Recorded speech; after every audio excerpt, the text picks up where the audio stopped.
just drives you crazy, doesn't it? That's nature, all right? That's just human nature, okay? I think I need to chill more. I know that the SETI program will be reviewed extensively, and people kind of want, did anybody in the SETI program know that they were already here already, or other programs will be viewed that way, and you know, they'll have various responses to that. Ultimately, everybody will use the national security argument, meaning I did this, I didn't say that. National security. I get it. National security justifies a whole lot of stuff. Far worse than having to be mendacious about what you know and you okay. Try to be cool. Well, Stephen, as we wrap up, because you've been very generous with your time, I normally finish with some listener questions, but I want to ask you about a couple of questions you might have.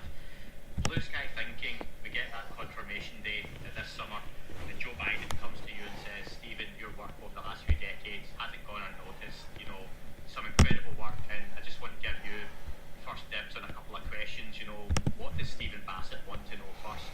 Have you got one, maybe two questions that right at the top of your head you would need to get the answer to, if you could get it there and then?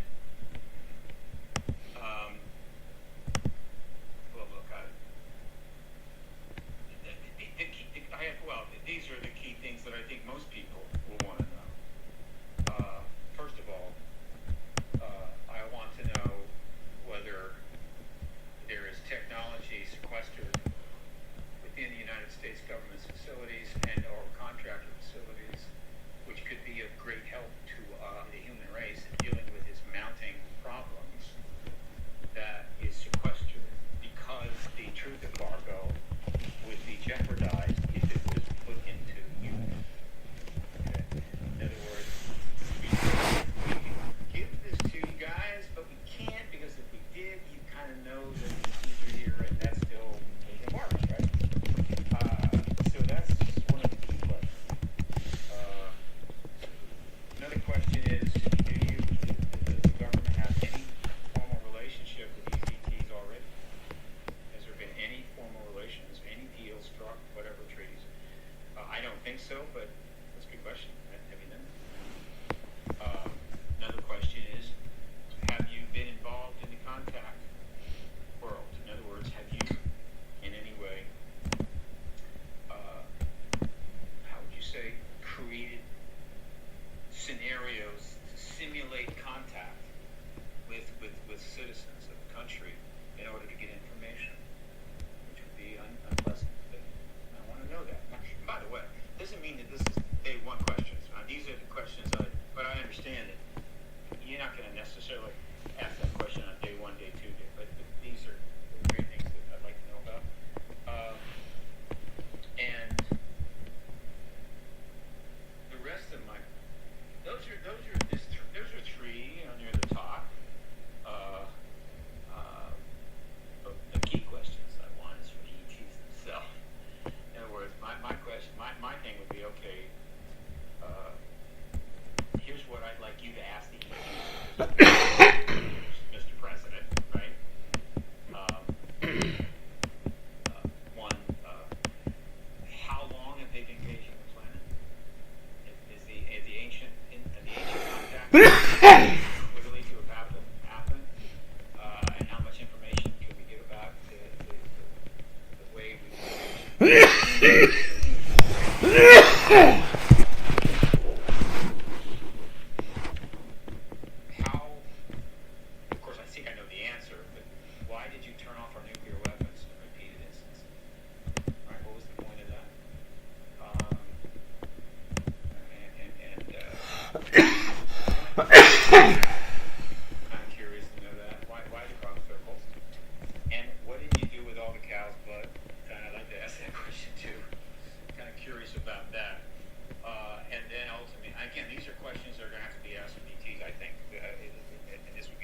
had some tough questions to answer as well. Okay,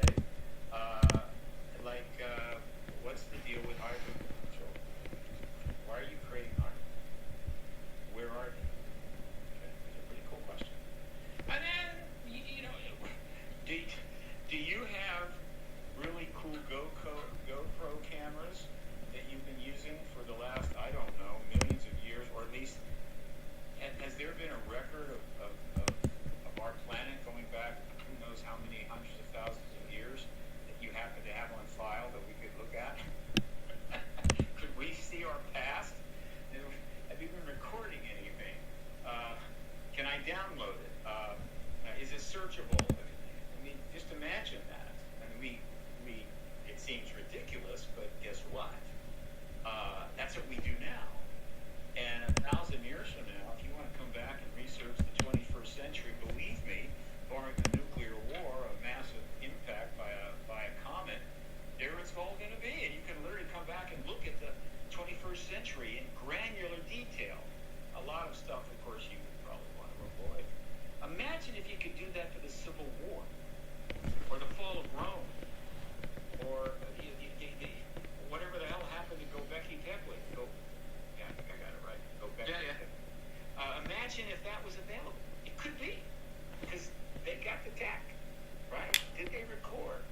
These are some of the questions that for them and what have you. But I'm sure. But ultimately I have 1,000 questions, but so does everybody else, and so there's going to be a lot of competition. Getting the questions up, it's like you have one of these events where there's like 10,000 people in the audience, and say, does anybody have a question for our guest tonight? The chances of getting your question is, very, very low. But yeah, no, this is just some of the things that might come up. I know it sounds crazy to some people, but it actually is totally logical. Well, I honestly believe you'd be very well deserving of being close to the front of the queue for those questions anyway, Stephen, for the work you've done over the decades and continue to do. Just to finish up, your website does say you're soon to be part of a new project based out of California. Is that something you're any place to talk about yet? I can't talk about that yet. It's been in various stages of development. But hopefully be able to announce something soon. But I do want to reemphasize this very important conference coming up, Contacting the Desert, in Indian Wells. It's going to be quite an event, and there have been 7 before, and this one is coming out of the pandemic, so it's going to take a while to get back up to the massive turnouts they had, but it's going to be in the big numbers. And then also, I want to mention that I'm going to be speaking at another even bigger event in November called Stairway to the Stars, which is a new event by the Disclosure Fest Foundation, which is actually a very big nonprofit operation. They are, I believe, my understanding is they're booking the entire Luxor Hotel for this event. That's 4,000 rooms, and of course all the conference space. How much bigger than that can you get, right? And that's November 10th. And then in December, about the same time, and all this is up on my website, I'm going to be speaking at a major conference in Mexico City, the World Ufology Conference. There have been a number of these. This is a new group that have been holding these events. They're very well done and growing. And this one in Mexico City is going to be very large. And given what could happen between now and November and December, anything along the lines that I've been talking about, I can't even imagine how big they will be, how excited things will be, how intense things will be. I mean, it will be it was already planned, it's already happening, and if something major breaks on this issue, there are going to be massive celebrations in Mexico City at the Luxor Hotel as people are running around, talking about stories and, trying to get everybody's views on what's going on and what do you think? And my God, we got exposure and probably too many people drinking too much. That could be cool. So all these are on my website, paradigmresearchgroup.org. Go under resources, go to conferences upcoming. You can see all the events coming up. And also I have a page where, under a badge that says where I'm speaking, including my interviews. And on my website, you can go to subscription and subscribe to the free updates that I send out periodically to my list. Get on my list, and also please follow me on Twitter if you can. Paradigm Research Group or at Steve Bassett. Either way, I accept all Twitter following. You can't have too big a Twitter following. That's just the way it is on the world. I'm not on TikTok. Don't expect to be, but definitely on Twitter. So that's the latest. Awesome. And you'll find all of those links in the description to the podcast below as well. So you can just click on those to follow Stephen. Stephen, always wonderful speaking to you. And I hope even a small part of what we've talked about comes true in the following months. Let's hope this is the year, my friend. And anytime you need me, you can call. Come on.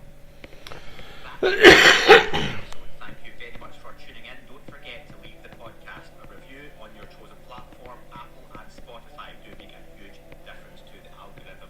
If you're checking the show out on YouTube, please don't forget to like and leave a comment on here as well. Any sharing you do is very much appreciated on any social media platform.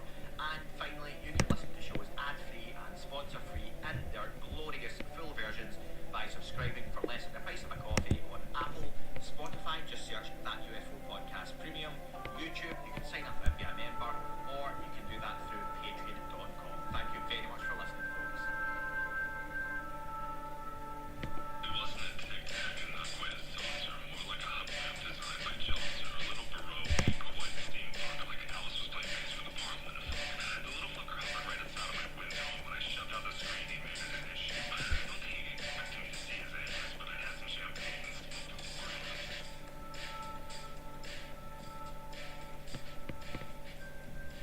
Time to add personality to your office or home. Goat Guns offers a wide range of miniature gun models that are fun to build and display. From desk decorations to conversation starters, our realistic die-cast models are sure to impress. Choose from a vast selection of historic miniature firearms such as AR-15s, AK-47s, and 1911 pistol. We have greatest of all time support and a 90-day buyback guarantee. Order your Goat Gun at goatguns.com.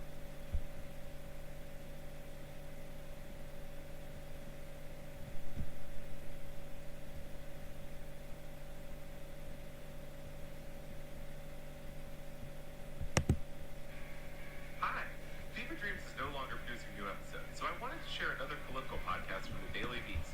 It's called The New Abnormal.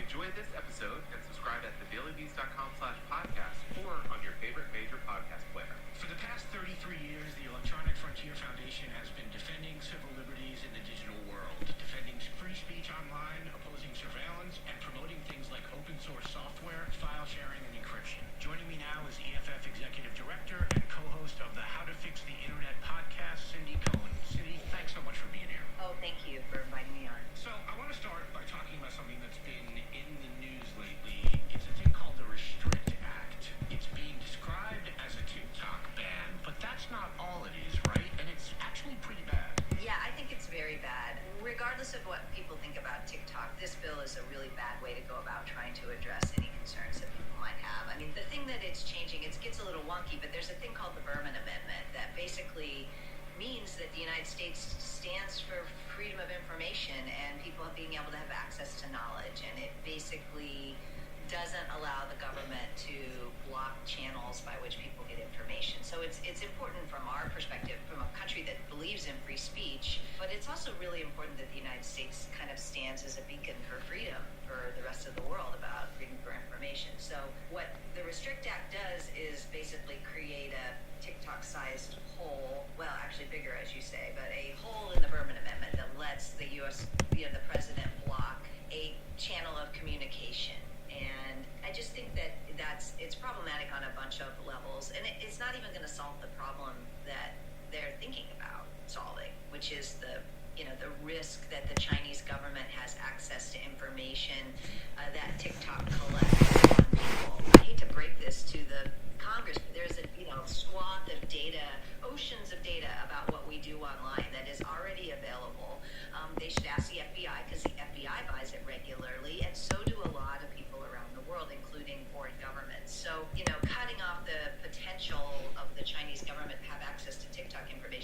actually going to cut them off from having information about what Americans do all day. In order to address that, you need a real privacy law that starts really getting directly at giving us more control over the data that is collected about us as we go about our business online. Is there any good data privacy legislation out there that EFF supports?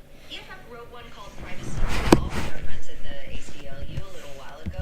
It contains the things that we like. I would say that right now it's not the thing that's being chosen, and that's because I think of the other forces at work in the legislative process. But we kind of think about three things that are needed in any privacy law. The first thing is it has strong substantive protections. The second thing is that it doesn't preempt stronger state laws. So California has a pretty strong privacy law right now. A couple other states do and are tinkering with stronger laws. One of the things that the proposed federal law that was moving and is probably the one that's going to get picked up again is it basically sets a ceiling on what the states can do. And basically instead of having a privacy floor with the federal government, we're going to have a privacy ceiling that the federal government sits. And the EFF will strongly oppose anything that does that. And then the third thing is a private right of action. This idea that if your privacy is violated, you should have the right to, go to court and get protections. We know that while there are some federal regulators that do privacy, the FTC does its best. There's some others that do some work on this. It's just not even remotely up to the challenge. And as a result, we keep seeing our privacy violated over and over again. So we need a way that individuals can be empowered to protect their privacy and change a situation. And those are the three things that we look at for any law. And right now, there isn't anything moving on the federal level that would address all three of those. Yeah, I suppose I knew the answer was, of course, there isn't anything actually proceeding on the federal level. The state of Montana actually did pass an outright TikTok ban. Is that kind of thing enforceable? I don't think so. I mean, is it enforceable legally? Maybe they can do some enforcement mechanisms, but as a practical matter, it's going to be pretty hard. The internet is really, it's not easy to ban things off of the internet in the way that they're trying to do it in the state of Montana, much less by a single state. But that doesn't mean it's not problematic. I mean, even if, smart people with technical skills are still going to be able to have access to TikTok, it's just the wrong way to go about dealing with things is to try to restrict this thing. And I really think there are a lot of people who love TikTok and for whom it's been really important, especially through the pandemic.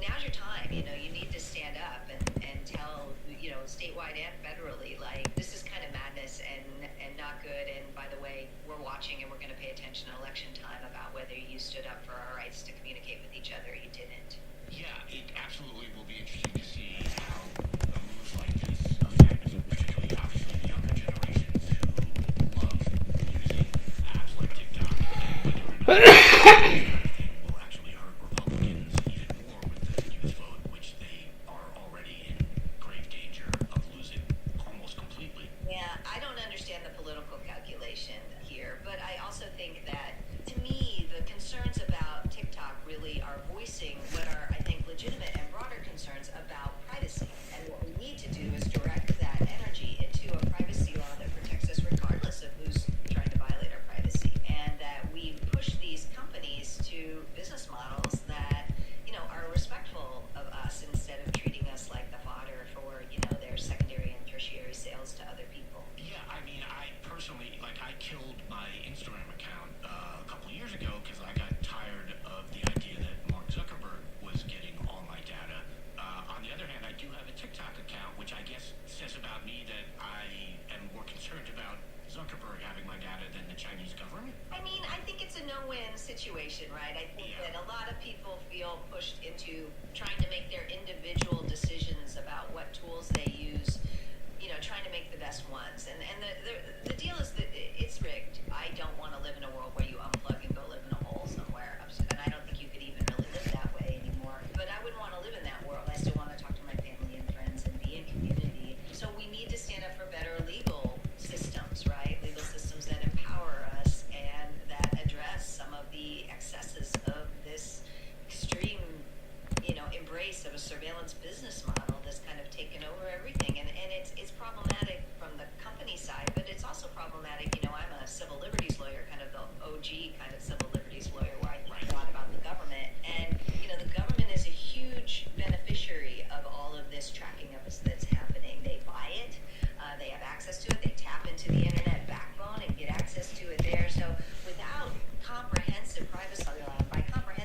God this damn it. involves the government too, not just corporate actors, but certainly if we can even limit what corporate actors can do, we're going to cut off the flood of things going to governments as well. And it's not just our government. I mean, we're circling back to TikTok, but the Chinese government is a very aggressive purchaser and obtainer of information about people who use digital systems, quite apart from TikTok, and they're willing to break into systems, right? Some of the data breaches that we've dealt with, including the Office of Management and Budget one, the main suspect is the Chinese government actors getting access to this information. So This cryptid web is live. The amount of information about us that is collected and used against us in our online activities, I just think singling out TikTok and pretending like that's where the problem is wrong. Yeah, absolutely. I want to move on to two new bills that are before Congress that seem more than a little troubling. Talk to me about the Earn It bill and the Stop CSAM Act of 2023. Yeah, they're both problematic. I mean, the Congress has suddenly decided that the internet matters, which, I've been at this for over 30 years. It's one of those careful what you wish for situations because the things that they're embracing are really problematic. So the Earn It Act is something that everyone should have on their lips who cares about security and privacy online. This is an attempt to try to basically force companies into dumbing down the security that they offer all of us in exchange for keeping some liability protections for what other people say online. So it's kind of the worst of both worlds, right? It's going to make a less secure internet where there's more censorship of what people say and less willingness for platforms to host it. So the first thing is that it wants to push companies into building a backdoor into anything you say or do online, which means dumbing down the security that they give you. And in exchange for that, the companies will enjoy some liability from what users post. There's something called Section 230 of the Communications Decency Act, which is a law that says that intermediaries are responsible for what their users say and do. Users are responsible for what they say and do. That's what the Earn It Act does. And as I said, it's kind of the worst of both worlds, right? We need more security, and we need to make sure that the places where we want to speak online are willing to host our speech, even if it's controversial. And this is they're gonna cut against both of those. It's a bill that we've killed. We, meaning the broader community of people online, have killed this bill several times now. It's like a zombie. It's back from the dead. Right. And we can kill it again, but we need people to stick with it, right? I mean, this is one of the tricky parts of being, advocating for the public interest against law enforcement. They show up all the time, everywhere you go, over and over again. And when you think something's dead, it's never really dead. It'll come back again. And that's what's happened with the Earn It Act. And so we really need, there's an action on EFF that's been tremendously complicated, but people need to look in and say, nope, it was a bad idea before. The Stop CSAM Act is also a bad proposal. It's using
issues, never had issues with their heart, their blood, their arteries, we're gonna start having problems.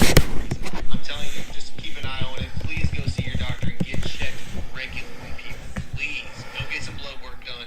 It could save your life, I swear. Oh, dude, you want to hear a fascinating little tidbit right here? Check this out. So, I guess people are going, whenever they go, just to get your normal checkup. Whenever you go to the doctor, you know, maybe you're getting a physical, or maybe they're examining your eyes or something like that. Gotta go make sure all your good parts are still working good, dude. For sure. But anyway, this dude, I believe it was a dude, he went to go get his eyes checked, and the doctor was like, "Oh, you haven't gotten the jab, huh?" And the guy was like, "No, but why?" He goes, "Everybody that has gotten the jab that I've seen has had tiny little blood clots all in their eyes." Just like saying. tiny little blood, like the tiny, most microscopic little bursts in their eyes. Whenever they go check their retina. It's a trend that you can see. Yeah. Yup. So insane. But anyway, getting back to it, whenever he was being interviewed, they were asking him, how did this happen? You know, like, do you have a history of strokes or whatever in your family? Because that's really what happened. Yeah. He literally had a fucking stroke on that field, bro. Which, again, some of that's hereditary, right? Some people have that within their genes to have these issues. I get it, but And he goes, and a lot of people were questioning, you know, maybe it's because of the jab, whatever. We're talking about a national football player. Yeah. We're talking about the cream of the crop, like absolute, like apex predator. now, like you said, You this know guy what I'm was saying? not like a Tom Brady. This guy was not like some sort of game changer. He was a relatively unknown player, but he was on the field. He made his money. I think he was a rookie, or maybe he was in his second year. He was Okay. very, very early in his career. Okay. Young guy. I think he was like 24, 25, something like that. All right, so he's got a lot of career time ahead of him. He's got a lot of promise. Also playing for the Buffalo Bills, one of the better organizations in the league. Anyway, he was asked, you know, what is this caused from? And he, you know what his response was? I'd much rather not go into that right now. Okay. He just didn't want to talk about it.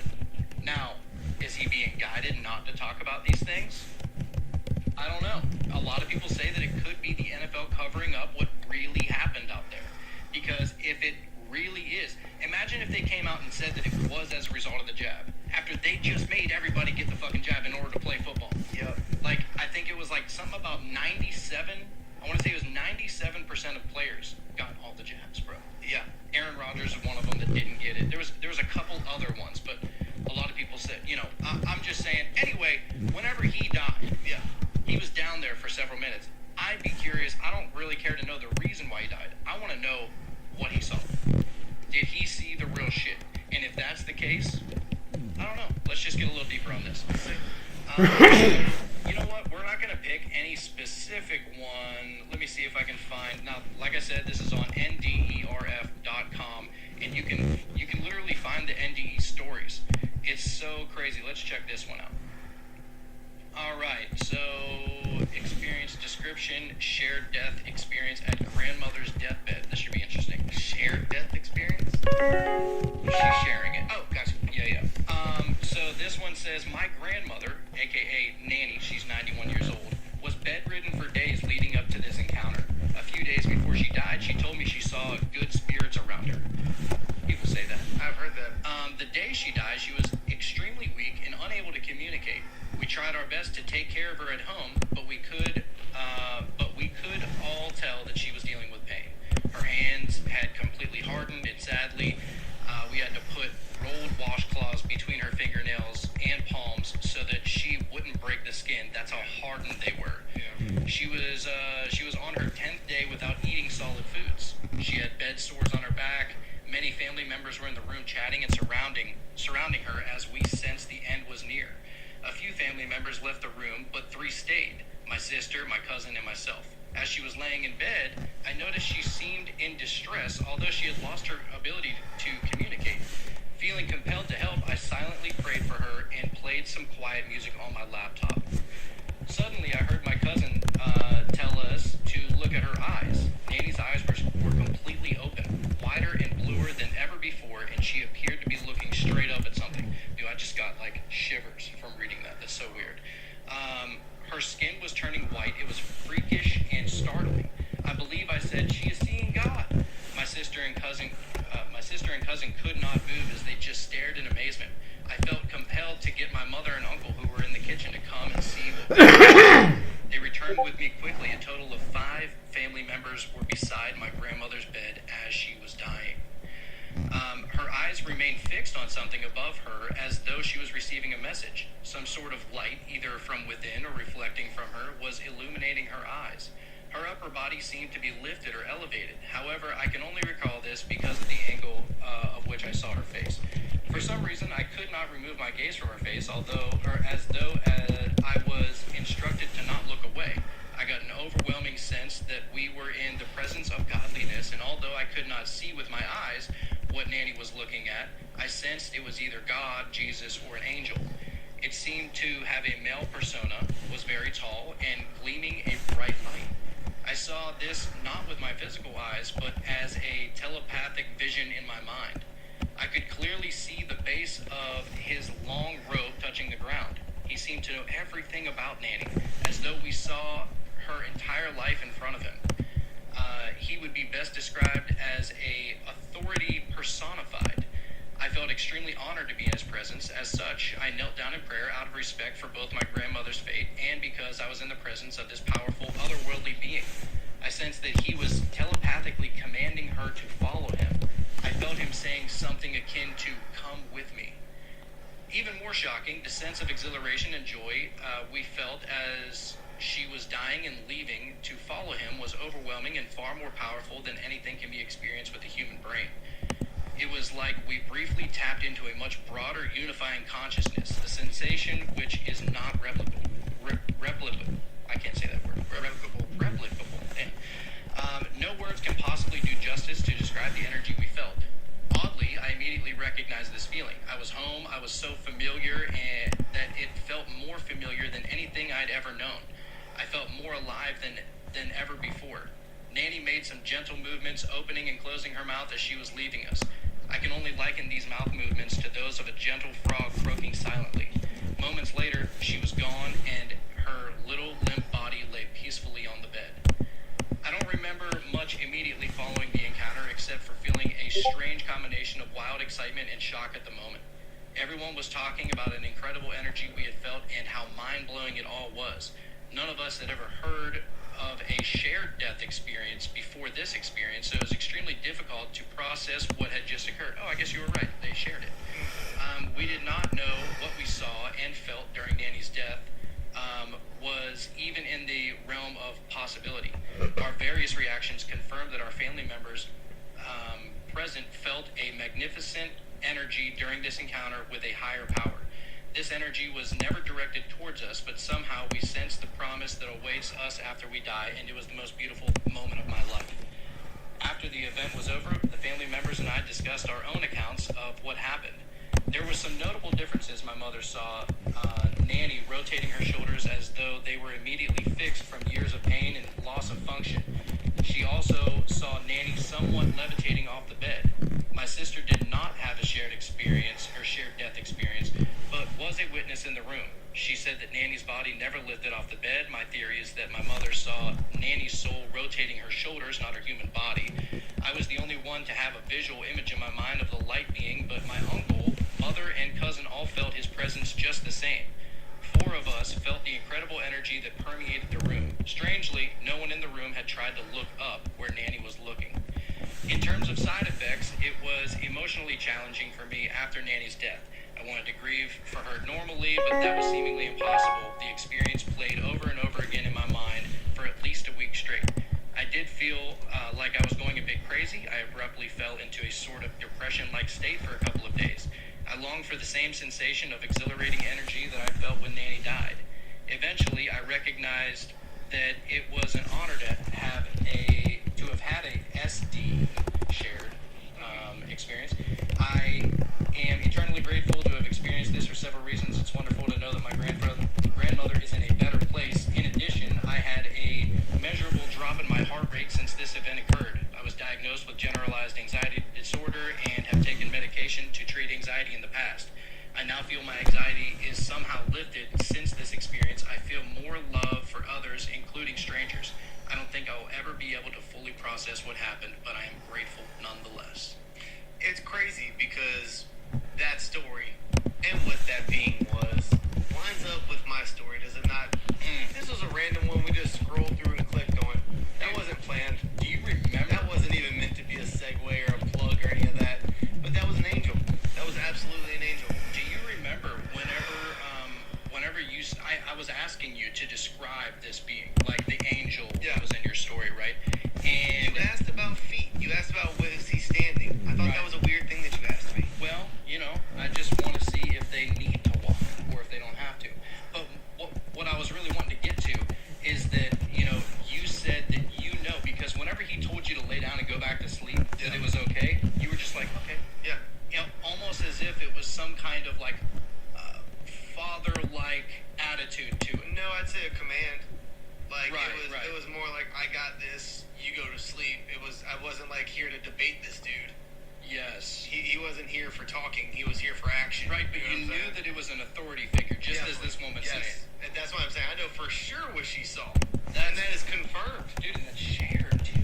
Yeah. I'd never read one of those before. Now, I also think it's fascinating that out of 5 people in the room, 3 of them had similar experiences. One of them had one incredible one, and one had nothing. Yeah. I think and keep in mind, this is all family. This is blood. Even genetically, all that. So, Does it play into your beliefs of what you think is? I also believe that certain people are more attuned to pick up on certain things than others. And I'm not saying that you can't, you can train yourself to get there. You can decalcify your mind. Public You can review do prayer, word. meditation, and faith. I'm not saying that you are like destined to never see an angel. Maybe you will, maybe you won't. Maybe it's whatever. Use that non-fluoride toothpaste. Maybe that has no bearing on it whatsoever. But my point is, though, I do believe that we all operate at different frequencies. We all operate at different playing fields. And God meets us where we're at, regardless of where we're at. You see what I'm saying? Yeah, like the experience that these people had were experiences that they were supposed to have. Yes. That they needed that in their life. Yes. And whatever that looked like, felt like, sounded like to them was what they were supposed to get. But the fact that they can all confirm that something happened there that day, Yeah. you have 3 people that said they felt it, you have 1 person that said they saw it. Okay. Yes. Well, okay, that's combined stories to me. I take it as plausible, and yes, it was absolutely an angel. It was a beautiful experience. Here's another one. This is an actual NDE, an actual near-death experience coming from the horse's mouth itself. My wife traveled to Atlanta from our home in Maryland to celebrate Thanksgiving with her parents. I flew home to Maryland, leaving her there to return to my job at the USCG Intelligence Coordination Center in D.C. Is that the Coast Guard? Yeah. On December 8th in 2019, I finished dinner and bent over to place the dishes in the dishwasher. I felt my chest compress and grew dizzy. Thinking I was having an asthma attack, I went to the living room, turned around to sit on the couch, and passed out. I believe I died. I suddenly was aware that I was in a place surrounded by bits of light. I saw, felt, experienced myself spread eagle, rotating slowly counterclockwise while the bits of light were relating my life. The bits of light closest to me were my parents, grandparent, family who had all passed, and connected them farther away were close friends, and connected to them were people who had influenced me and whom I had influenced, in parentheses, students, acquaintances, etc. And the people whom they had interacted with, but unknown to me, but connected to me by interaction with everyone I had known and met in my life, and had gone on before. All those bits of life were relating how my life and actions had affected theirs. A cacophony of words and stories, but each understandable and distinct at the same time. I was not feeling fearful nor distressed, but I was actively engaged in hearing, not so much with my ears, but my whole body and my soul. I was not bewildered. I was accepting this as what was necessary, what I needed to do. I have no comprehension for how long I was experiencing this relation of my life. However, at one point, a brilliant flash of light and all-encompassing light and voice bellowed, "Not yet. Go back. Call 911." Whereupon all the bits of light repeated, "Call 911." I next found myself half on, half off the couch in my living room. It took me a few minutes to regain control control of my body, enough to be able to sit upright, enough to grab my phone on the coffee table. After a number of attempts, I was able to get my phone, and again, with the number of attempts, with great difficulty, I managed to call 911, telling the dispatcher I couldn't breathe and I was having a severe asthma attack. The paramedics came, placed me on the backboard and then a stretcher, transported me to our local hospitals. After a CT scan, the emergency room doctor placed me on a hairpin drip and had me flown by helicopter to George Washington University Hospital with a saddle pulmonary embolism. I was in the ICU there for 4 days, the first 3 of which I was forbidden to move, eat, or talk unnecessarily for fear of dislodging the embolism. I continued to wonder why I was sent back. Wow. Dude, Wow. Once again, people, go get checkups. Go get blood work done. Go make sure your ticker is still ticking good, dog. Good God Almighty. dude, did you hear about there's a tight end that the Saints just brought in. I can't remember if it was a trade or a free agent. His name is Foster Moreau. He actually played football at LSU. Yeah, And then he was playing for the Raiders for the past 4 or 5 years. And the Saints brought him in, and they did a fucking physical on him because that's, before you sign somebody, you want to know what their physical well-being is. No doubt. Dude, the results came back that he had, Hodgkin's lymphoma. Oh, shit.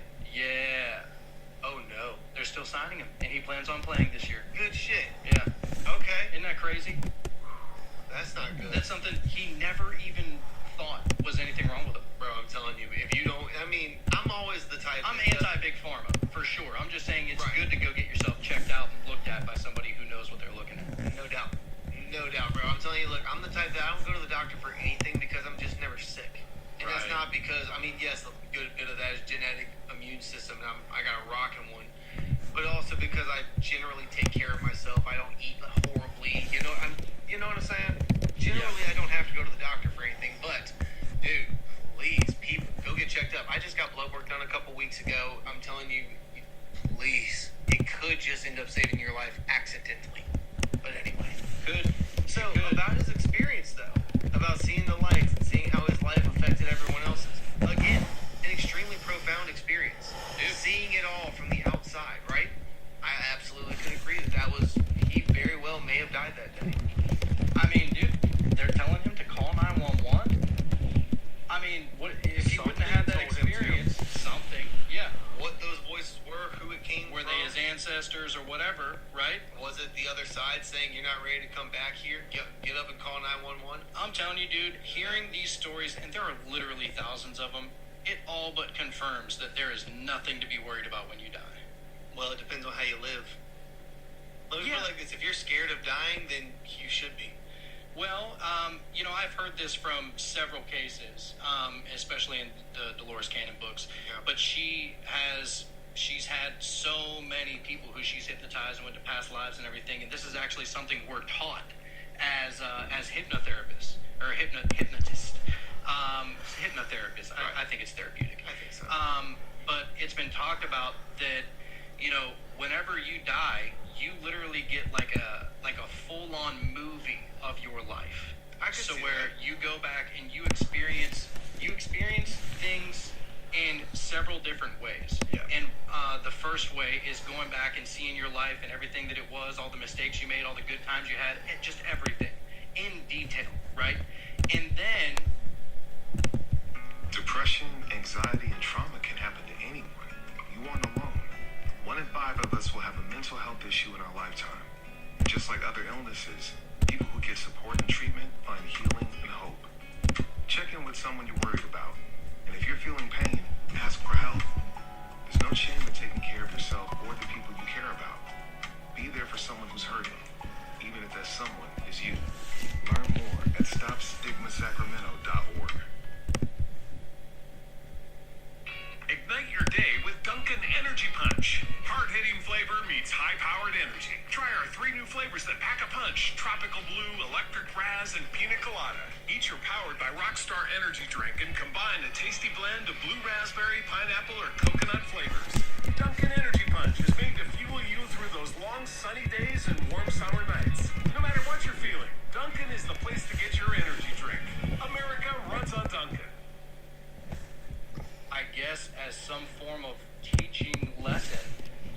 also go through the lives in the other people's eyes of how you treated them. So whenever you die, let's say whenever you were, a little kid and you were picking on Tommy, right? Yeah. And Tommy, you were just hazing the shit out of this kid. Well, now you're going to get that feeling of being Tommy, looking at it from the outside in. Man, all right. So most of my life, like the vast majority of my life, You were a good boy. with. Yeah, I'm yeah. very good with that. There's a few cases where I really am not looking forward to that. Good God Almighty. And I wish there was a way to like make recompense in this life. You know what I mean? Yeah. I was thinking about that the other day. Like, there are certain people in this world that I know that I have done dirty, and like, if there was a way to right that wrong, you know what I'm saying? Yeah. Of course you would do it, but unfortunately, some things can't be undone, and you can only apologize so much. You can only buy so much replacement shit. But at the end of the day, there are certain things that just say Some things are just had to who we are. Yeah, I hate it. It is what it is. You know, I actually think that this is where the whole idea from that show, My Name is Earl, comes from. Is that The karma train. and I can't remember, but I heard somebody saying this, that maybe he experienced something, and that's why he was going back and like. Oh, that's the whole point of the show. He had a near-death experience. That's what it and was. He Yeah. realized what it would do if he died today. So he is going down and going back to fix everything that he's done wrong and make right everything. Whether he stole from you, lied to you, cheated you, whatever, he wants to make sure that it's all good and proper. To make sure that his karma is in balance for if he dies again. That's the whole premise of the show. Great idea for a show. It is. It's pretty funny. It's very. He's funny. I like it. Yeah. The Wilson Seems brother. like a solid guy. Isn't that the Wilson brother? No, that's No. not. No, you're thinking of Luke Wilson. Yeah, that's I'm sorry. I I can't can't remember this his got name. confused a lot actually. Yeah, I can't But remember. it was a pretty good show. It was good for daytime television growing up. For sure. Here's another one, and this seems to be a very interesting one. Not extremely long. This one says, after I passed out in X-ray, I was put into an empty semi-private room. It was around 10 p.m. at night. As they got me into bed, I remember how shockingly cold the hospital floor was. It was early summer and I had worn flip-flops to the hospital, so my feet were bare, and I could not believe how cold the floor was in the hospital room. I also noticed how filthy my feet were. It has stayed with me ever since. I was alone in the hospital bed. It was very dark with the lights out and everything quiet for the night. I was having trouble falling asleep. I was tossing and turning. My hand was bandaged. I had an IV. Going of antibiotics, and then I felt like I was going to pass out again, like I had an X-ray. So I decided to fight the sensation because I didn't like it. I knew I couldn't fall down again, but just that dizzy, spinning feeling wasn't comfortable for me. I rolled onto the left side. I grabbed the bed rail. The sensation had passed, and I thought I had recovered from swooning. I rolled onto my back, and that's when I realized I was no longer in my body. My first sensation was very strange. I couldn't feel my body at all, but I knew I was not paralyzed. I sat up and felt a sensation of passing through a warm wall of gel. I don't know how to describe it, like thick, warm shampoo. Really bizarre. I wasn't dry and it wasn't liquid, or it wasn't dry and it wasn't liquid. It was like both at the same time. There was no pain, and then I swung my legs off the bed and stood up. It was then that I noticed the hospital floor wasn't cold anymore. I couldn't feel the temperature of the floor at all. I could see my body on the bed, but I wasn't afraid of it or freaked out from being outside of it. It was the same sensation you have when you get out of your car. It's there, it's parked, and you don't think about it anymore. I didn't worry about it. It wasn't scary, and I never worried about it. At the point, the room started to expand. Descriptive web is live. It got bigger and it changed. The curtain that once hung from the ceiling of my hospital room was not on a rack to my left side and just ahead of me. It was like a time warp had occurred. Suddenly, there was a bright yellow lung machine against the wall, and the window in the wall had gotten bigger too. It was like a scene from a film in the 1940s, and nothing about that registered with me at the time. It was just all accepted like this was normal. Nothing I saw was ever alarming or frightening. Now, I was alone in the hospital room, but suddenly there was a man before me. His back turned to me, and he was also in a hospital gown. Thankfully, I could not see the back of it, LOL. late 60s, and I didn't know him. I never questioned why he was in my room. Then everything went pitch black. The darkest dark ever. I remember never having fear. I was suddenly struck blind. I just accepted that everything went dark. I remember putting my hand before my face to see if I could see my hand, and I couldn't. I knew I was still standing up, and I knew I had not traveled out of my hospital room. I had not taken a single step from the side of the bed, but everything was just pitch black. Room is the wrong word. It's an area. I could tell it was immense and close at the same time. It was completely silent. There was no noise and nothing was in there with me. I sensed nothing with me. It had all the fanfare of waiting for the school bus or my mom to come pick me up. It wasn't scary and I wasn't worried. I had thought to school kids on the playground who used to torment me for not being baptized and telling me I was going to be thrown into a lake of fire for not being baptized like them. I thought, God, and that's when the door appeared. In the dark, a door slightly ajar came open. It was about 500 feet from me, and the instant I thought of going to the door, and instantly I was at the door. As I put my hand on the doorknob, I felt like I was walking into the house where I lived. I had not questioned about why the door was there. It was comfortable and welcoming, and I was home. As I opened the door, the room was solid white. The first thing I noticed was the seam where the floor met the wall, and it just wasn't there. I thought that was very odd. I followed with my eyes, seemingly going to the corner, but there was no sharp edge or corner. I then started looking up the wall, looking for the seam where the walls meet, but there wasn't one either. It was very bizarre to my young mind, and I had never seen anything like that. And as I raised my head to look up the wall, I saw the ceiling of heaven. It was blue sky, as expansive and beautiful as the sky over our heads, but somehow brighter and more vivid. I've never seen a sky like that before or since. It was huge, massive. We don't have words big enough to describe this. It was as big as the sky over your head right now. It was huge. There were bright, fluffy clouds and some birds, and I noticed the edge of it. I noticed it was surrounded by crown molding. As my eyes followed the beauty of the scrolling, I saw it was supported by a massive beam that had a carousel carving into it, like the pole that goes through the horse you ride on. Again, no fear, no question of where I was, and I just accepted everything I was seeing and experiencing. I had no clue I was in heaven. At this point is when the male angel showed up. Everything from this point on is telepathic communication. They never spoke in the way we do. This was all in the mind. Every word and every nuance, every gesture and feeling I was aware of. He didn't poof into the room. He didn't walk in. He didn't fly in. He didn't even have wings. He was dressed like someone from my neighborhood. He was very handsome. He reminded me of a boy I liked at school. He was tall and blonde and rugged looking. Interesting.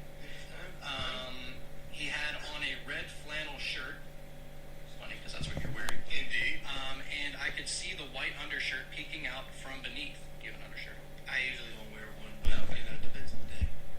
And he had a 501 Levi's jeans, had on 501 Levi's jeans, and black Converse high-top sneakers. Bro, that is fucking you. That is you right now. That is insane. I'm not blonde, but everything else. The red flannel shirt, the Levi's jeans, the black Converse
she said, you don't have to worry about that.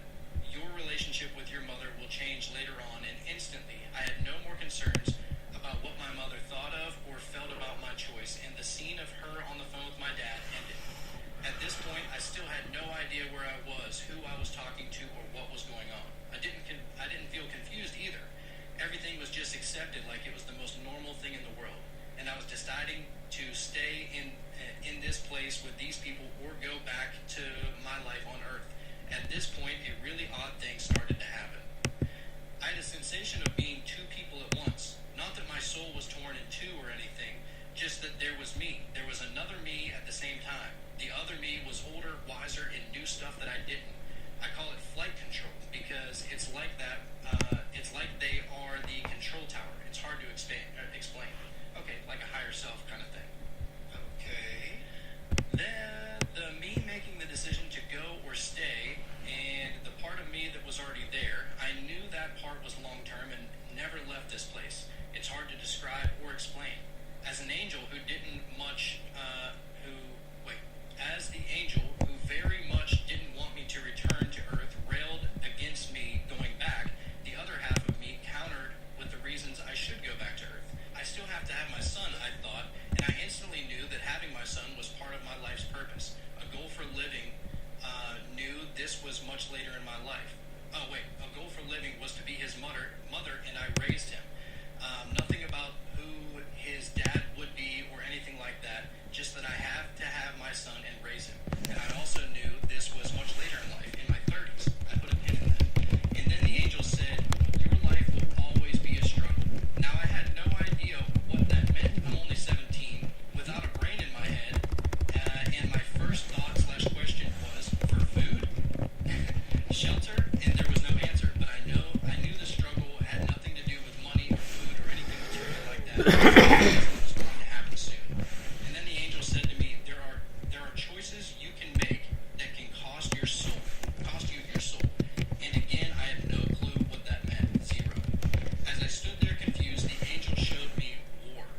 In this video, I was on Earth and older. I was much older, my age now.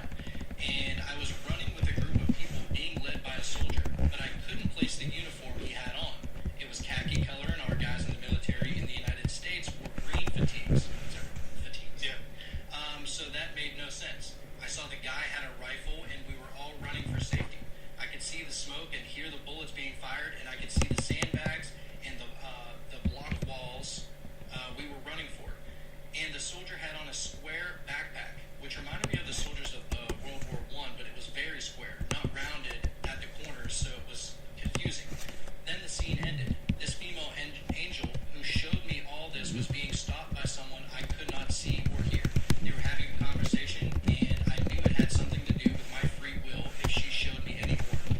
The person who arrived never showed themselves, and there was no recrimination or judgment or admonishment.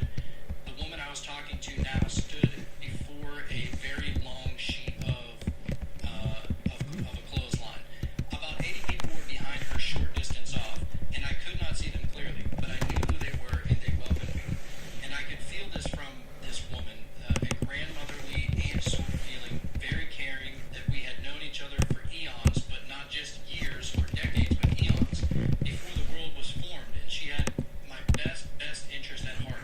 Then the other part of me, the one I mentioned before, spoke up and said, I have a lot of work to do. And my first thought was, digging ditches? Then I agreed that I did have a lot of work to do on this earth, even though I had no clue what the word was. And then I had a falling sensation. It was slammed with great force into my body in the hospital bed. Interesting. Wow. My father had hold of my foot with a great look of concern and fear in his face. A look I would not wish on any parent. A look I had never seen before or since. And my dad was a World War II Pearl Harbor survivor. The nurse said, welcome back. She looked at my dad and then to me, and he said, he'll be okay, and began to peel the stickers off of me. I have remembered this event all these years. The rage I felt towards my sister that caused us to fight all the time was gone. We never fought again. I never told my father about my NDE. I didn't think he would believe me. He died in 1997. I never told my fiance, who was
sorry, but reality's messy.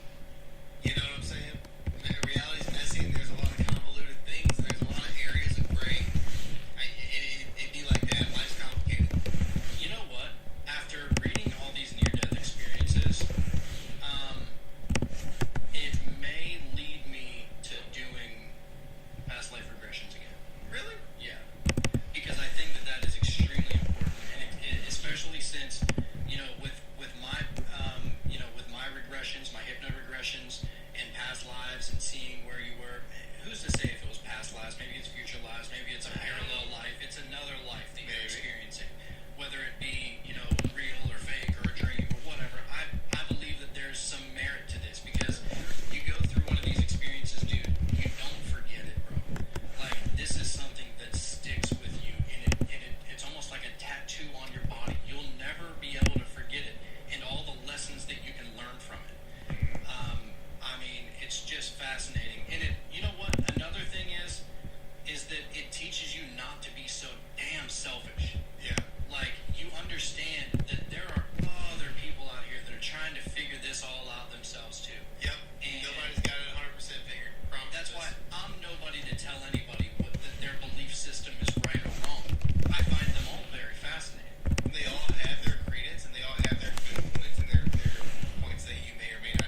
Shit not It's working. also something that think about all the amazing things that happen in your life. Oh, for sure. That think about like I don't know. I'm sure that there's like some animals out there that like like let's just say like a fucking fish or something like that. Just Right. totally brainless, right? Sure, Like sure. they're fucking retarded. Yeah. Whenever they squirt out those eggs, bro, there's no like commitment to love or nurturing those eggs or anything. No, it's just like they squirt them out and you move on. Same thing that happens to like a bird. Well, you get kicked out of the nest, you're gone, bro. That's Animal it. instinct, 100%. Us being humans and living this life in this day and age in 2023 and what we're able to experience and how we're able to like get information and see everything. You witnessing being there for the birth of your child, bro. Yeah. Yeah. That's you can't replicate that. Agreed. It's something that you only experience in this like carnation, if you will. This one cycle in your meat suit, dude. Dude, Yeah. and that's all this does. That's why I really wanted to bring up this topic, dude. I like it, man. I find it very sentimental personally. And to gold members out there, tell us how y'all felt about it. Do y'all want us to do more near-death experiences? If y'all have any near-death experiences yourselves, hit us up with them. Hit us in the comments. While you're at it, hit us with the 5 stars, the follows, the likes, the shares. Help us grow this thing and break through algorithms. Give us some activity in there. Just give us a 5-star and say thanks, y'all, or something. Anything helps. Go ahead. Help us out. Definitely do that. Definitely do that. Go check out Oi, oi, oi, oi, oi. boys and help support this dream that we have of doing this full time because this is, I do believe that it's what we're called to do. Called by who? I don't know, but definitely called to it. I say like the Blues Brothers, my man. We're on a mission from God. Yeah. I believe it. Hey, dude. God wills it. That wouldn't be so bad, would it? I don't believe it is. Just I don't saying. believe it is. Anyhow, until next time, this was another beautiful episode of The Cult of Conspiracy, and my name's Jonathan. And there's one very important, extremely vital piece of information we need you to learn just as soon as humanly possible. Open up that third eye.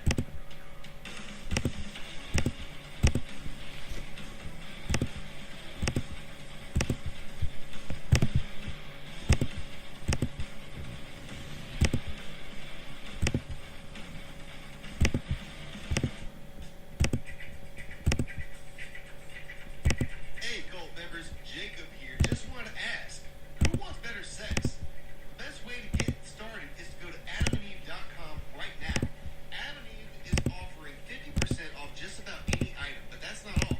When you get one item, they will also send 3 bonus sexy items and 6 free movies. They offer discreet shipping as your privacy is a priority, plus free shipping on your entire order. Doesn't matter how much you spend or what you buy. All will be packaged and sent discreetly for free. That's 50% off one item and 10 free gifts to boot. Bring more pleasure and satisfaction into your bedroom. Just go to adamandeve.com and select any one item. It can be an adventure suit, toy, or anything you desire. Just enter the offer code CULT at checkout and you get 50% off all those any item. Plus 10 free gifts, 3 bonus items, 6 free movies, and free shipping. Use the offer code CULT, that's CULT, at adamandeve.com. This is an exclusive offer specific to this podcast, so be sure to use this code to get you not just the discount and the free goodies, but also Descriptive web is live. shipping with the code CULT.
Lawrence on Duncan.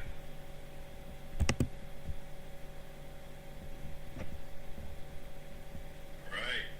Good evening. What is up? We are at the 87th installment of the Unplugged Alpha podcast series. And tonight's topic is apparently women aren't hypergamous. This is according to Evo's site. The hell is hypergamous? Take this with a grain of salt when I explain this. I know that this might throw some people for a loop off of that, but like you gotta remember, look guys, you know, somebody made a really valid point the other day when I was going over some data collected, and dude said, look, if you're gonna use data that's volunteered by somebody, they should really be taking a lie detector test when they answer the questions, right?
status, again, overlap. Essentially the same as that. So I'm not sure what the surname status means, but for example, certain surnames have different meanings. Like my last name's Cooper, and if you go look up the meanings of certain surnames, they were designed to designate what you did for a living. Like for example, if you went back to medieval times in England, then Coopers were barrel makers, right? So you had a first name and then you had a last name, but your last name was basically your profession. It was pretty much true for everybody else's last name around the same time, like blacksmiths and guys that made horseshoes, the agriculture, all that sort of stuff. So this is referencing when it comes to surnames, but anyway, again, we have overlap as well. Percentages of marriages for men and women by father status, and this is from the period of 1837 to 59. So this would have been the older stuff, and brides and grooms. You'll see there's not much difference. It's very, very similar. So again, this doesn't have anything to do with the bride or the groom. This is father status of the bride and the groom. Again, I really don't know why they collected this data and then said hypergamy is not real. Because hypergamy is between a man and a woman. It's not between a man's father and a woman's father, as the data that they collected and suggested here. So you have to be careful when you're looking at these little sound bites and these summaries, because a lot of the times, I don't know if they do some purpose. It's like, well, the nano swamp's a little bit crazy, so we're going to put the study out, summarize it like this. I don't know. Maybe it is, maybe it isn't. I've seen it on both sides of the coin. Now I'm starting to see it here with this particular result.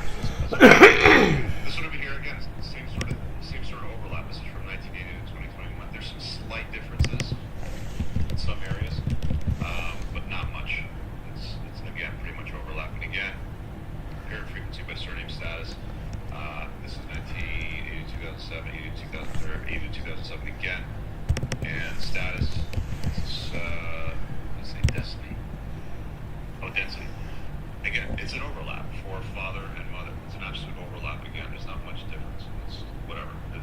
It's like, before you take something at face value because somebody sees it, and you got to go look at the details. That's what I'm driving at here. So, does the study reveal that women aren't hypergamous as they summarize it? No.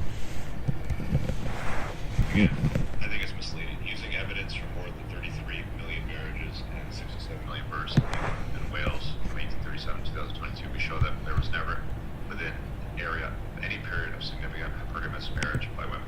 Now, I thought this was interesting because I'm like, at face value, before you start looking at it, and then you read the fine print where it's not the bride and the groom, it's the bride's father and the groom's father compared. It's entirely plausible that parents are at the same level, which is probably pretty common, like in 1837, because you pretty much all did the same thing. You either worked in a factories, the revolution started to happen, the industrial revolution, the communication revolution, all this sort of stuff happened over the past 1837 to 2022 sort of thing, but you probably did just about the same thing. You probably lived in the town doing just about the same thing. You probably met in a church or a school doing just about the same thing, right? Today's a lot different. Now, I kind of went through the exercise of diving into people that I know personally. I thought the easiest way to do it was just go through my Facebook friends list. And I went through every single person I know that is either married or has been married, and I know both the couples personally. Like, I know who they are, I know what they do for a living, I've met them, I've broken bread with them, or I've had drinks with them, something, right? Like, I know them personally. I'm not one of those guys that's like, I have 5,000 Facebook friends because I'm popular, I don't give a shit, right? So I went through them all, and what I found was, based on my friends list, based on that experience, about 78% of women married up. Not across, up, for the most part. Some were close to across, but mostly up. There were a couple of scenarios, there was 2 scenarios, in fact, where the guy and the gal, the husband and the wife, are still married, have been married for over 20 years, and I know for a fact that started with nothing, and in one of the cases, she actually bailed him out and lent him a ton of money, maxed out her credit to give him money to get the business off the ground, which paid off for her.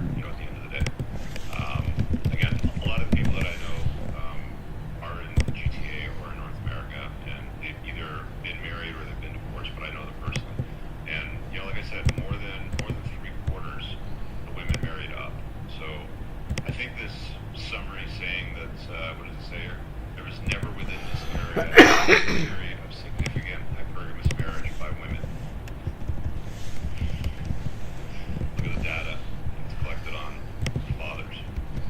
Fathers of the groom and the bride. Anyway, so I don't think it's honest, and to be honest with you, at the end of the day, I still see hypergamy. I think it exists. I think it's real. Philip in a super chat says, can fatherhood be used as a backdoor argument for beta-tization? I.e., he won't take responsibility for my problems, but if I can parlay our child's problems into mine, he'll take care of them. I'm assuming you're saying that as a result of what the wife or the mom is saying. If that's the case, that would be interesting to clarify. You know what? Let's do this. Let's get right into the call-in segment. Philip, you can leave your camera off, doesn't matter. If you want to call in, let's have a conversation about that and get some clarity on it. So, call in and ask a Q. So I'll drop that in the StreamYard link. Boom.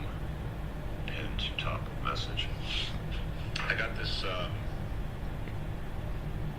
I'll save this for maybe another show, but I got this list of what women think, or what women are broadcasting gives them the ick with men. This is a new word that I've heard recently in the last few months, the ick.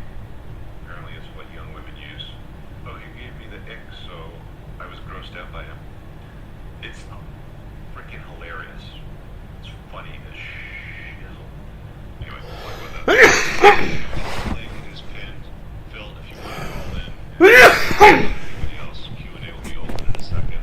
Let me just run the mid-roll ads and we'll get started on that because I'll probably have to sign off in about 40 minutes, so we'll get through that real quick. This episode is brought to you by the Unplugged Alpha Supplements and Grondike Soap Company. Brothers, if you're like me and you take what you put in your body seriously, you'll want to use the Unplugged Alpha Supplements. An obsession with absorption is what sets this line apart from the others. You want to make sure that you absorb as much of the supplements as possible so you don't end up peeing out expensive urine. My supplement line is made in the United States from the highest quality domestic ingredients, and unlike cheaper supplements from China in plastic bottles, mine ship in darker glass bottles to keep your supplements fresher, longer, and won't seep endocrine disrupting plastics into your supplements. Nothing is a hard tablet. Everything is in an easily digestible, bioavailable capsule. You can filter all products by various categories, including testosterone support, estrogen metabolism, fat burning, immune health, sleep support, and performance. Visit theunpluggedalpha.com/shop and use the subscribe and save option to get 10% off your supplement orders, or use coupon code ALPHA10 for 10% off a one-time order to try it out. And I use Tactical Soap and God of War beard oil every day. Tactical Soap is a handmade product made in the United States with ingredients you can actually pronounce, not conventional endocrine-lowering toiletry chemicals. Both the soap and the beard oils are infused with bioidentical pheromones that are designed by a clinical psychologist and pheromone expert to maximize attractiveness to the opposite sex. Go visit coopersoap.com and get 10% off your order today. Guys, check out my website at The scripted web is live. Booking me for coaching, my community, my courses, and a whole bunch more. You can also find all the useful links pinned below in the top YouTube comment of all my videos. Now let's get on with the show. Alright, let's dive into this. I've got a few people waiting to chop it up and ask a question. Again, the link, the StreamYard link, is pinned in the live chat of YouTube. If you're not watching this on YouTube, Marriage, I'll drop that link as well. Click that if you're on Facebooks and Twitters and Twatches or whatever, and head on over. Let's give it to Luna first. Alright, Luna, how you doing? Hey, Rich, good evening. I had a question for you. In the past, you've mentioned that, well, I've heard you kind of like women that are with the software and the kind of body thing. Yeah.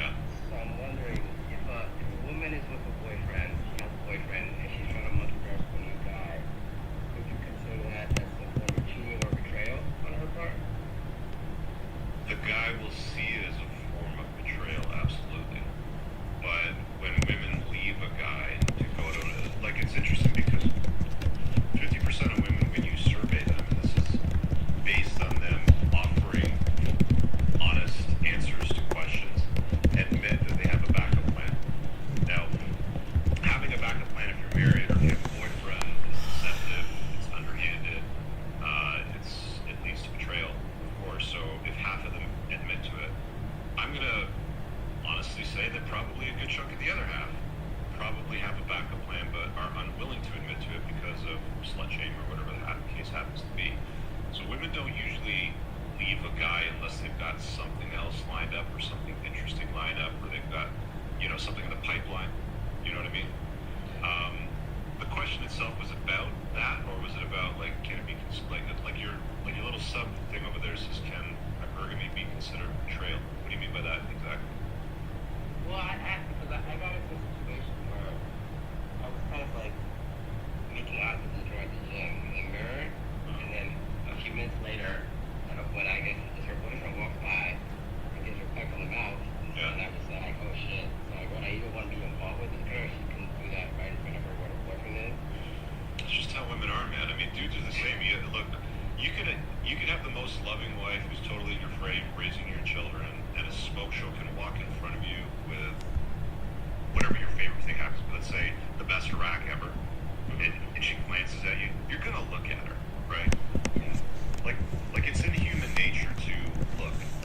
The fact that she's looking is whatever. But if she looks and she smiles, if she looks and holds that glance for more than a brief second, like maybe more than a second or two, and smiles, follows you around the gym, tries to use the kind of machines that you're using, then that's a pretty clear indication that she's got interest in you. You see what I'm saying? Monkey branch, yeah. Well, maybe not necessarily monkey branch. Maybe it's short-term sexual intimacy. Maybe she sees you as a higher value guy. Maybe her guy doesn't have a car and has a bus pass, and she saw you walk out of a really nice vehicle in the parking lot. It could be any number of things, right? Like the thing about this whole relationship dynamic is, I don't think you can, cut and paste and just say this is the one piece of the puzzle that has to go into the slot. I think that, when it comes to stuff like this, relationships, dating, marriage, anything with the dynamics between men and women, it's a puzzle that's got many pieces, hundreds of pieces, maybe in some cases, right? And they're not always interchangeable. And why she was looking at you may be different from why a chick may have been looking at me, and why another chick might have been looking at somebody else. But generally speaking, if she's looking your ways because she sees something interesting to her, does it mean that she's going to bounce? Maybe, maybe not. But like I said earlier, women admit to having a backup plan. It's in their nature. It's not a bug. It's a feature of their adaptive evolutionary firmware. If she didn't have a guy to rely, because if you go back, a few hundred years even, or you go back 1,000 years, and if you go back in time to where women weren't strong and independent, they didn't have the right to vote, they couldn't go to work and earn their own income, they generally had to rely on men that weren't their father to take care of them when they were adults. So that's why women are hypergamous, is because they're always looking for the best that they can get. Does it mean that they're going to bounce on their boyfriend? Maybe, maybe not. Maybe she's just looking. Right. I guess, yeah. I don't know. I just feel like when I even want to get involved with a woman that does that. Look, half the guys watching right now would be like, you know what, if I don't do it, somebody else is going to do it. The other half of the guys are going, that's wrong, I wouldn't want that to happen to me, so I'm not going to put myself in that scenario either, right? So it's like, you got to play whatever works for you. There's no, you have to do it this way. You know what I mean? Yeah, fair enough. All right. Cool? Something to consider. Appreciate it, man. All right, see you later. All right. Yeah, that was a great question. Interesting conversation on the Great Intense podcast. I enjoyed that today. Yeah, if you didn't check out, I posted it in the Entrepreneurs and Cars community tab. I was on Dan Patrick, the race car driver. Yeah, that one. She called me in for a podcast. I was actually surprised. I was like, is that the race car driver? When I got the email, and it turned out that it was. Turns out she watches my stuff. I always say 90% of my views come from men. And it seems like half the women that watch my stuff are there because they're interested, they're fascinated, they want to be a fly on the wall, they want to understand the dynamics of relation, they want to see how men think, for example. And then there's a percentage that just don't like me. It's whatever, I don't care. But it was a really interesting conversation because, she starts it off, and I'm going to try to bring her on my podcast at some point, but she starts off I'm not a feminist. But you'll see when I have, when she asks me questions about certain topics that a feminist would get, would cringe at, would get uncomfortable with, she does that. So go check it out for yourself. I think it's the most recent upload on her channel. Or something like that. You can just search for it. Do I sound entitled if I want women to initiate contact and ask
car does not attract chicks at all. It is a dude magnet. The only people that come and talk to me at the gas station are dudes. Oh, nice car. That's a really nice car. Can I look inside? They got their kid. Or if it's a mom with their kid, because the kid's interested in it, and then they walk the kid over, sort of thing. But women don't typically walk over to guys and ask them out. Now, there's exceptions to everything. I've read stories and I've talked to guys that have had women approach them and aggressively want to get with them, even sleep with them that day. It's very rare. It's exceptionally rare under bizarre circumstances, and you're usually, it's like at the right place at the right time sort of thing. Okay? It's not common at all. So, back to your question, do I sound entitled if I want women to initiate contact and ask me out? Yeah, you kind of do. I would change. I mean, look, if you want to have some experience with women, it's probably not the best way to approach it. You're going to find that you're not going to get a lot of approaches. Very, very, very, very, very, very, very few of the attractive women that you find interesting will ever walk up to you and be like, "Yo, how you doing? Take your 5. Sai over there on the bench press. That looked good. What's your number?" Doesn't happen. Guys, again, the link to call in is pinned at the top of the YouTube. If you have a question, get it now. We'll be on. Victor Time Wolf. Let's give it to Victor. What's up, Vic? Hey, Rage, how are you? Good, man. How's it going? So far, so good. Could you remind me about the getaway girls, getaway, and all of that stuff? Like, what the procedure is with that? Sorry, the getaway girls? Well, not getaway girls, but like, for example, my date wants to go out with her friends to out in the cottage. Oh, okay. And she invited me over, but due to my work, like, I'm not in the city all the time, so I kind of contemplating allowed her to go or not. Got it. Okay, so you're asking if it's okay if she goes to a cottage with her girlfriends, or? Yeah, and her boyfriends, I guess. Like, her boyfriends as a girlfriend's boyfriends. Okay, so look, if it's her and her girlfriends going to a cottage for a weekend, have fun. Let me know that you got there safe. You know, I'll see you when you get back. It's no sweat. It's no worries. But if it's, hey, my girlfriend's having some friends over and we're gonna go to her cottage. I know you're working this weekend, so I'll see you when I get back. Your next question is, who's gonna be there?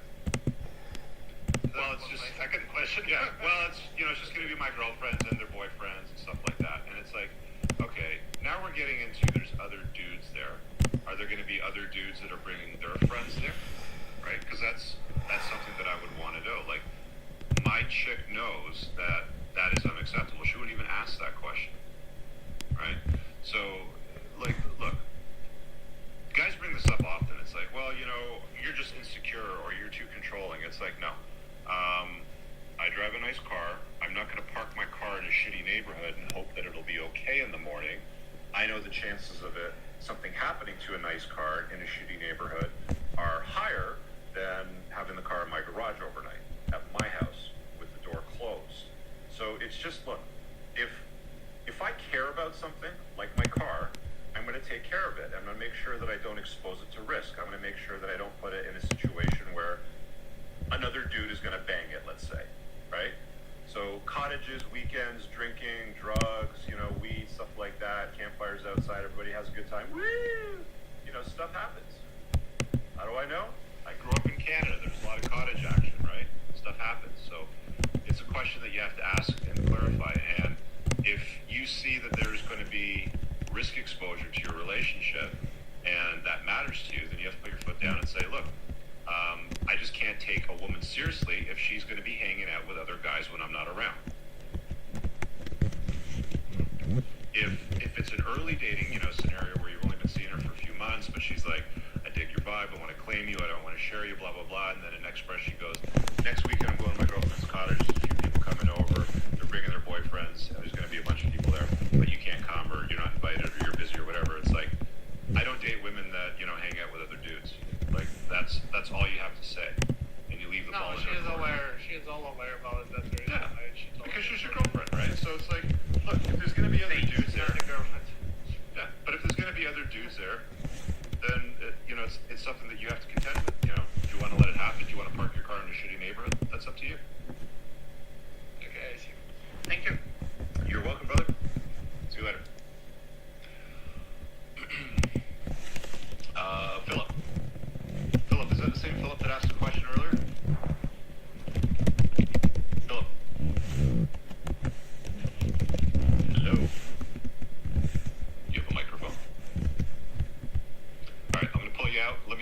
a chat if you got a mic, because that might be your issue. I don't know. German. German, how you doing, buddy? Hey, Rich. Glad to be here. First time caller. What do you got for me today? Is it German or German? Like, how do you pronounce that? It's German, just like the language. It's easier to go. Interesting, okay. It's Spanish, doesn't come on, but Come on, okay. German's easier to remember. Let's go with that, German. Okay, what do you got for me, bro? So, I'm calling just because, like, lately I've been having issues. It's more like, I guess something that you said earlier is that maybe I'm too entitled. And I find that I kind of trip over myself whenever I approach women. Sometimes I lose interest. Like, I've seen my buddy who's, you know, like a bodybuilder. He always gets women that come to him. They touch him. We interact in conversation. And I've been trying to elicit that. Yeah. You know, like I'll dress nice. You know, I try to act a certain way and kind of watch myself. But I guess one example is this weekend I went to a concert and this woman kept putting herself in my orbit. She kept bumping into me, but never once approached me. And I don't know, I just, sometimes I forget what to do and I just enjoy the moment and I don't do it. So she bumps into you and then does what? Does she look at you and say sorry, or does she just carry on? This one didn't. She was playing hard again. So, I haven't. So let me ask you this question. She bumps into you in a social event. She's attractive. You think she's hot. What do you do next? Like, what would be a better way to handle it than just you just keep going? Like what could you do? You put on the talk to him, smile. Put on the charm. You know, you don't have to bump into me if you want to talk to me, sweetheart. Yeah. That's the second time. That's not a coincidence. Hey, I'm Rich. How you doing? Descriptive web is live. Right? You just kind of roll from there.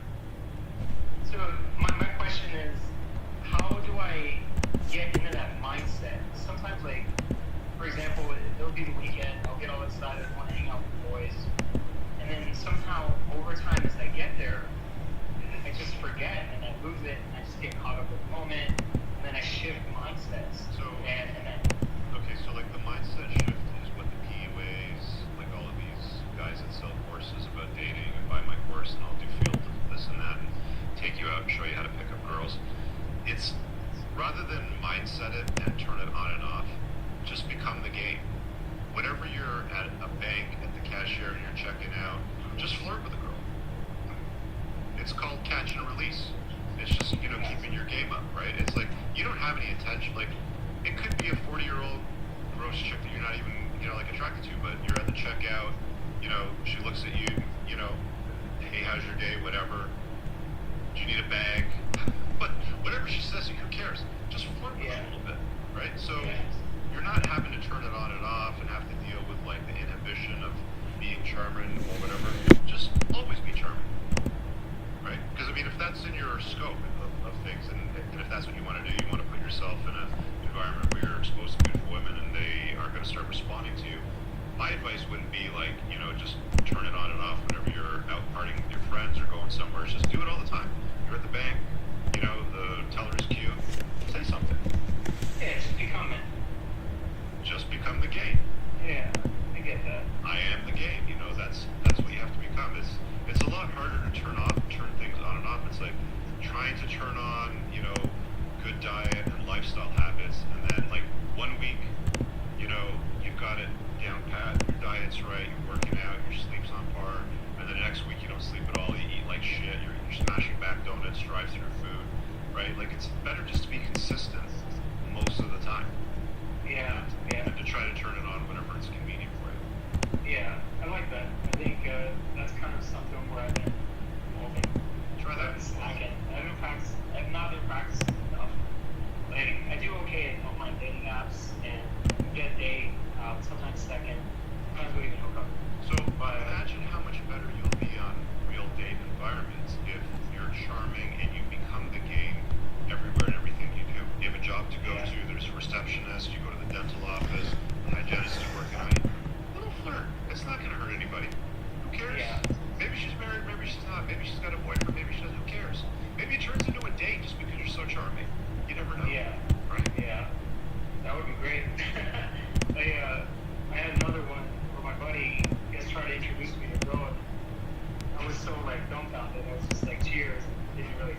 rest of the night. So he approached me a second time. So if you want to go upstairs, in my mind, I knew that it was like a $20 cover, so I didn't. I just said no and then never get back. It just gets, Yeah, my advice is just be the game all the time, my man. That's it. yeah, that's all. Cool. Appreciate that, yeah. All right. Thanks, Rich. See you, buddy. All right. Let's do. Okay. I've got two Phillips here. I'm assuming one of you is the one that did the super chat on fatherhood. So I'll try this Philip first. Are you the one with the super chat on the fatherhood? Yeah, I am. Okay. Let's put this back up on the screen. So can you explain that to me so I understand it a little bit better? Yeah, sure. So I'm a big fan of evolutionary psychology. I've read most of the books. I love your book on frame when it comes to relationships. But when I read your book, I was like, oh, there's something interesting there. So in a relationship in frame, you're not responsible for their problems. They're not responsible for yours. And I'm not a father.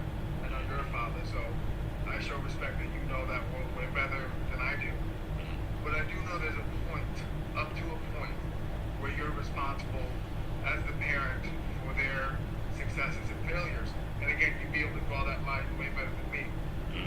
So my question was, can a woman in a relationship go, he's not going to take responsibility for my shit, but if I can make our child's shit my shit, he'll take care of it. Okay, I'm not sure I understand the question, so I'm going to reframe it. So you've got a daughter, and you need to take responsibility for her choices, for her lifestyle. Or son. Or son.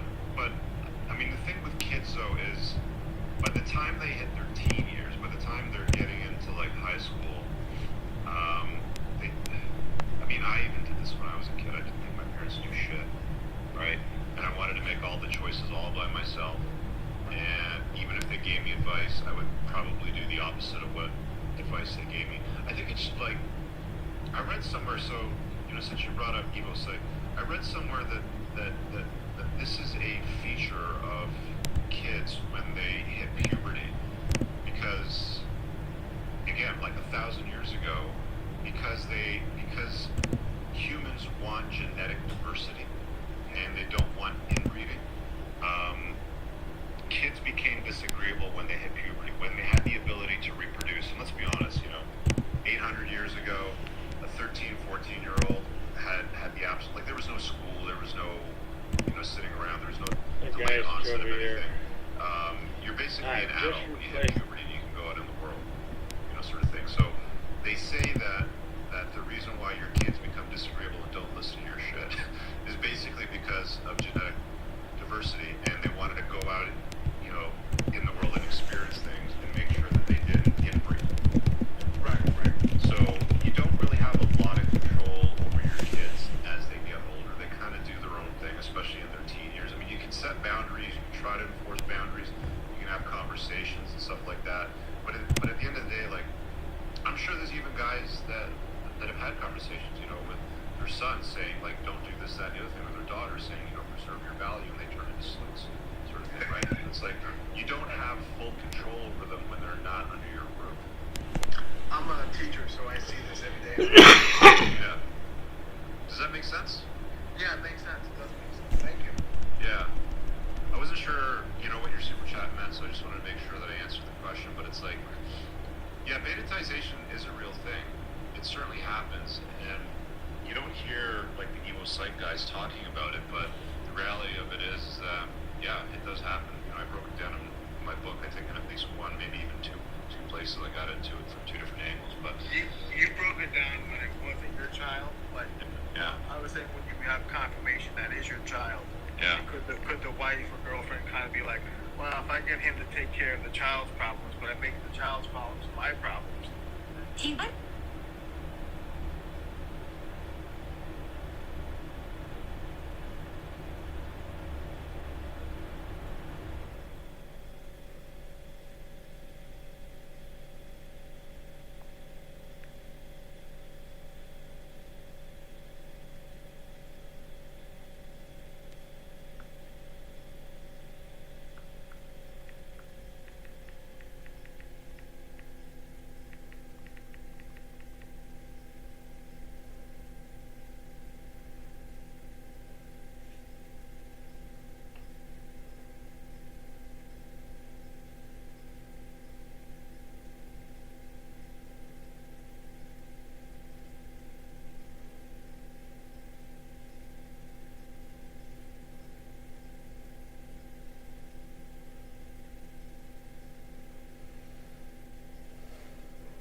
college too.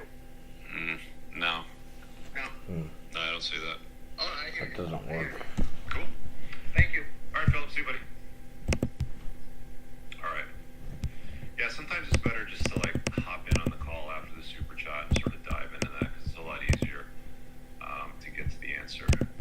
Yeah, KDM says, I try to flirt even with 4s and 5s too. I figure it's good practice, might improve their attitudes as well. Yeah, you know, like I said, if you struggle with turning it on and off, just leave it on and flirt with what, like, you know, whatever you're doing, you know, going about your day. If, you know, if you're in the game and you're dating and that's something that you want to get good at, I mean, you're not going to get good at it if you do it on Saturday night only. You know, I'm just being honest, right? Like, you'll get good at it if you do it all the time. Let's see what Sebastian's got here for us. Sebastian, Hi. what's up, buddy? Hi, Rich. So, I think it's very funny how they choose the metric for the study. So, I mean, I don't think this happens often that during a date you ask what's your dad doing, how much money has your dad. This is like just inheritance potential. This is like a very stupid metric. Yeah. So, I mean, if you would like to do some real study, you could look at how much the husband and the bride is making at the point of marriage or at the point of proposal. Yeah, that was the point that I made, but they didn't study that data. They were studying the parents, and then they concluded that there was no evidence of hypergamous marriages at all for like 200 years.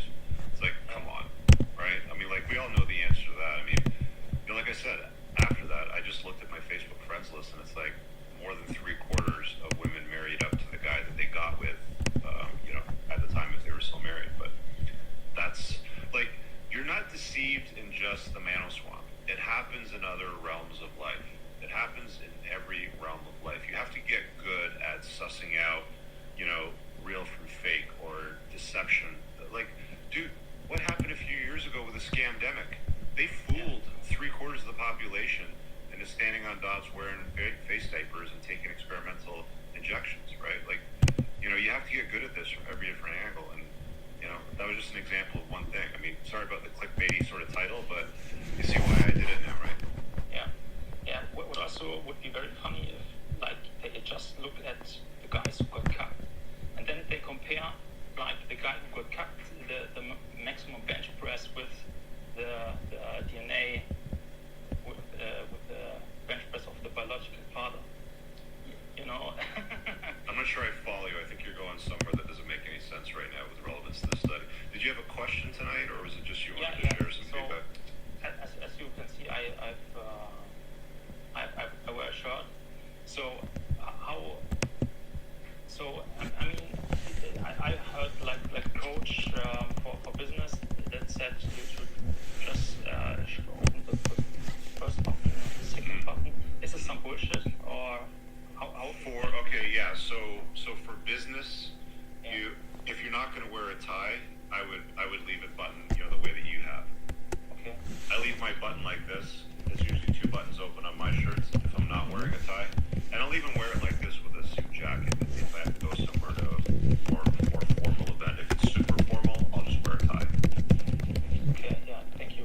And so I mean, I'm young, and like my peers don't wear shirts. So sometimes I feel like overdressed when I'm the only one. Well, look, who cares what they wear, right? Like, if you want to set a precedent and you want to look good, then dress nice. You know, dress to impress. I'm assuming you're talking about work, right? No, also parties, free time, meeting. Yeah. So I mean, I'm at university and I go sometimes to university also with shirt, and so then I'm the only one. Is it a off the rack shirt or is it tailored? It's off the rack, but it's I mean. Can you just stand up just so I can see the fit? Like, is it fitted? Just show me the waistline. Yeah. Yeah, it's not fitted, so that's an off the rack shirt, right? Like, if you're gonna wear dress shirts, my advice is wear fitted shirts. Okay, it's like modern fit. So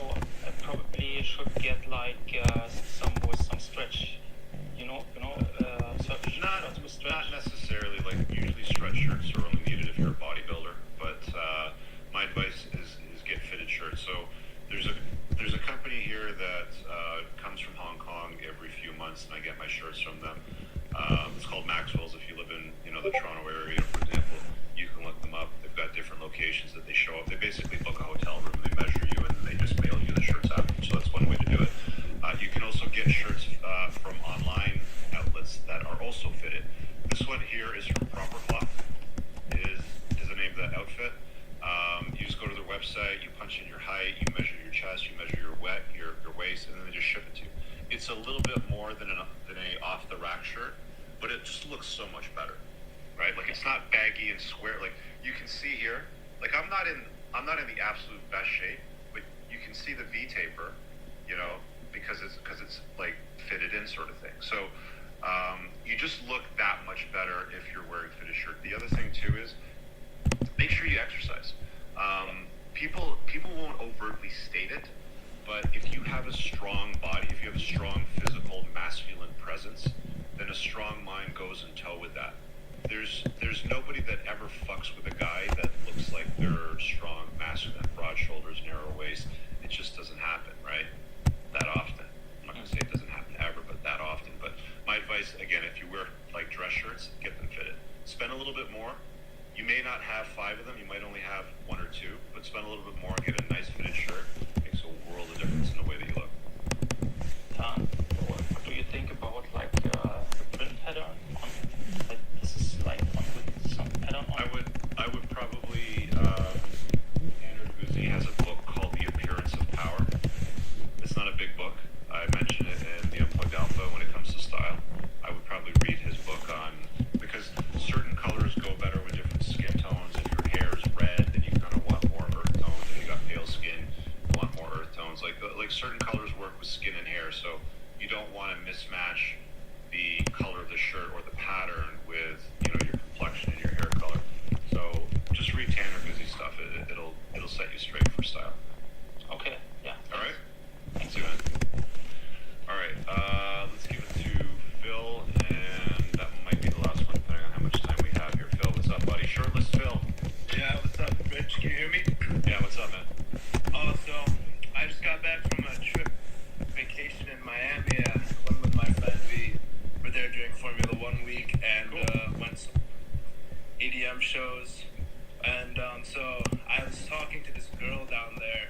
She's 20, I'm 24, and she's Puerto Rican, so she's got that kind of traditional Latin culture background. And I slid in her DMs a few months ago. Haven't met her in person. Descriptive web is I was live. going down there, and I was like, I'll surprise her and see. I'm sure she wants to hang out because she seemed really excited about me and like just all the stuff that she has told me. She seemed really enthusiastic about like maybe having a relationship because I do plan to move to Florida in the future.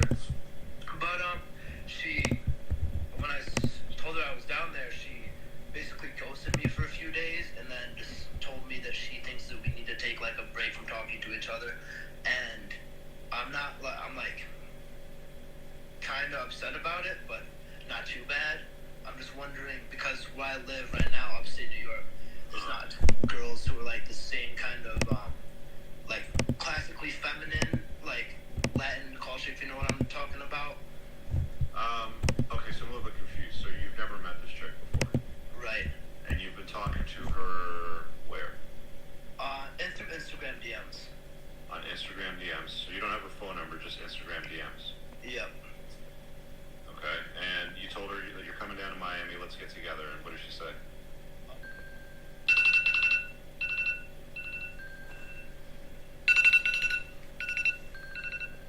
She said, at first she was really excited. She was like, all right, let's meet after she had finals, after my exam, and then I didn't hear back from her several days. I was busy doing stuff, and honestly wasn't too worried about meeting. I was like, okay, not a huge deal if I don't meet her. I was busy with my friend. We were having fun. But, like, it was kind of into her because she was definitely a change up from the girls around where I live, Yeah, but I mean, like here's the thing, though, dude. Like, you've never met her. She hasn't given you her number. Like, the closer that you get to a woman, like, Instagram DMs isn't as close as her personal phone number. Her personal phone number isn't as close as her sitting across the table from me. Right. Her sitting across the table from me is not as close as her in my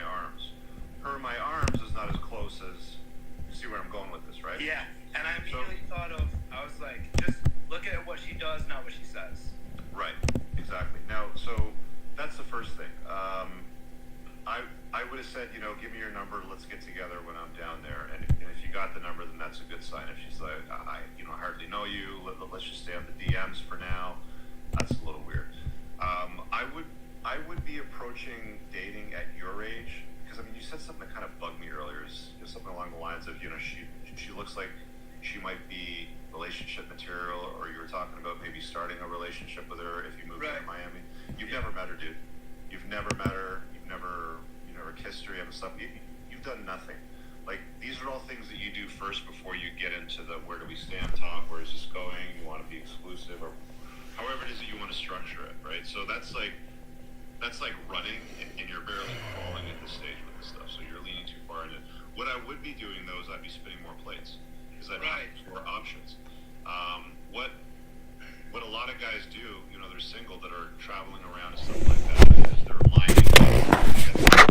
Guys will set their location on their dating apps in Miami and be like, set up over there and set up dates. They've got more than one option, because women are flaky. They always flake. They always will flake. My grandma's in town. My cat's straight inside looking at a disco ball. I got finals. My girlfriend needs help moving. Whatever. Maybe she's banging some other guy. Maybe her cat's free.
just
twice a year, so he knows what he's made of. And Oliver's a guy who really struggled on the outside and was kind of, the guy that a lot of fans in Atlanta kind of picked on, but he really found his footing once he moved inside and covered the slot receiver. So to me, that is a very important position for the 49ers to kind of figure out. Another spot, and it kind of goes back to the defense playing those base downs, is weak side linebacker. They drafted D. Winters from TCU. He's an exceptional athlete, runs like the wind, has good coverage ability. But for the weak side linebacker, that guy's pretty much off the field on third downs and nickel situations, as it'll be Fred Warner and Dre Greenlaw on the field. So it's Descriptive Web is live. Basically, linebacker position, T. Winters, Oren Burks, Demetrius Flanagan-Fowles, and maybe somebody else enters that competition. But I think those are three good guys that 49ers would probably be happy with. Whoever wins that position, with Azeez Al-Shaair moving on to the Houston Texans. The Tennessee Titans. You look at the guys who have left, those are really key positions, because the nickelback was Jimmy Ward last year. He was really good at that. Before that, it was K'Wan Williams.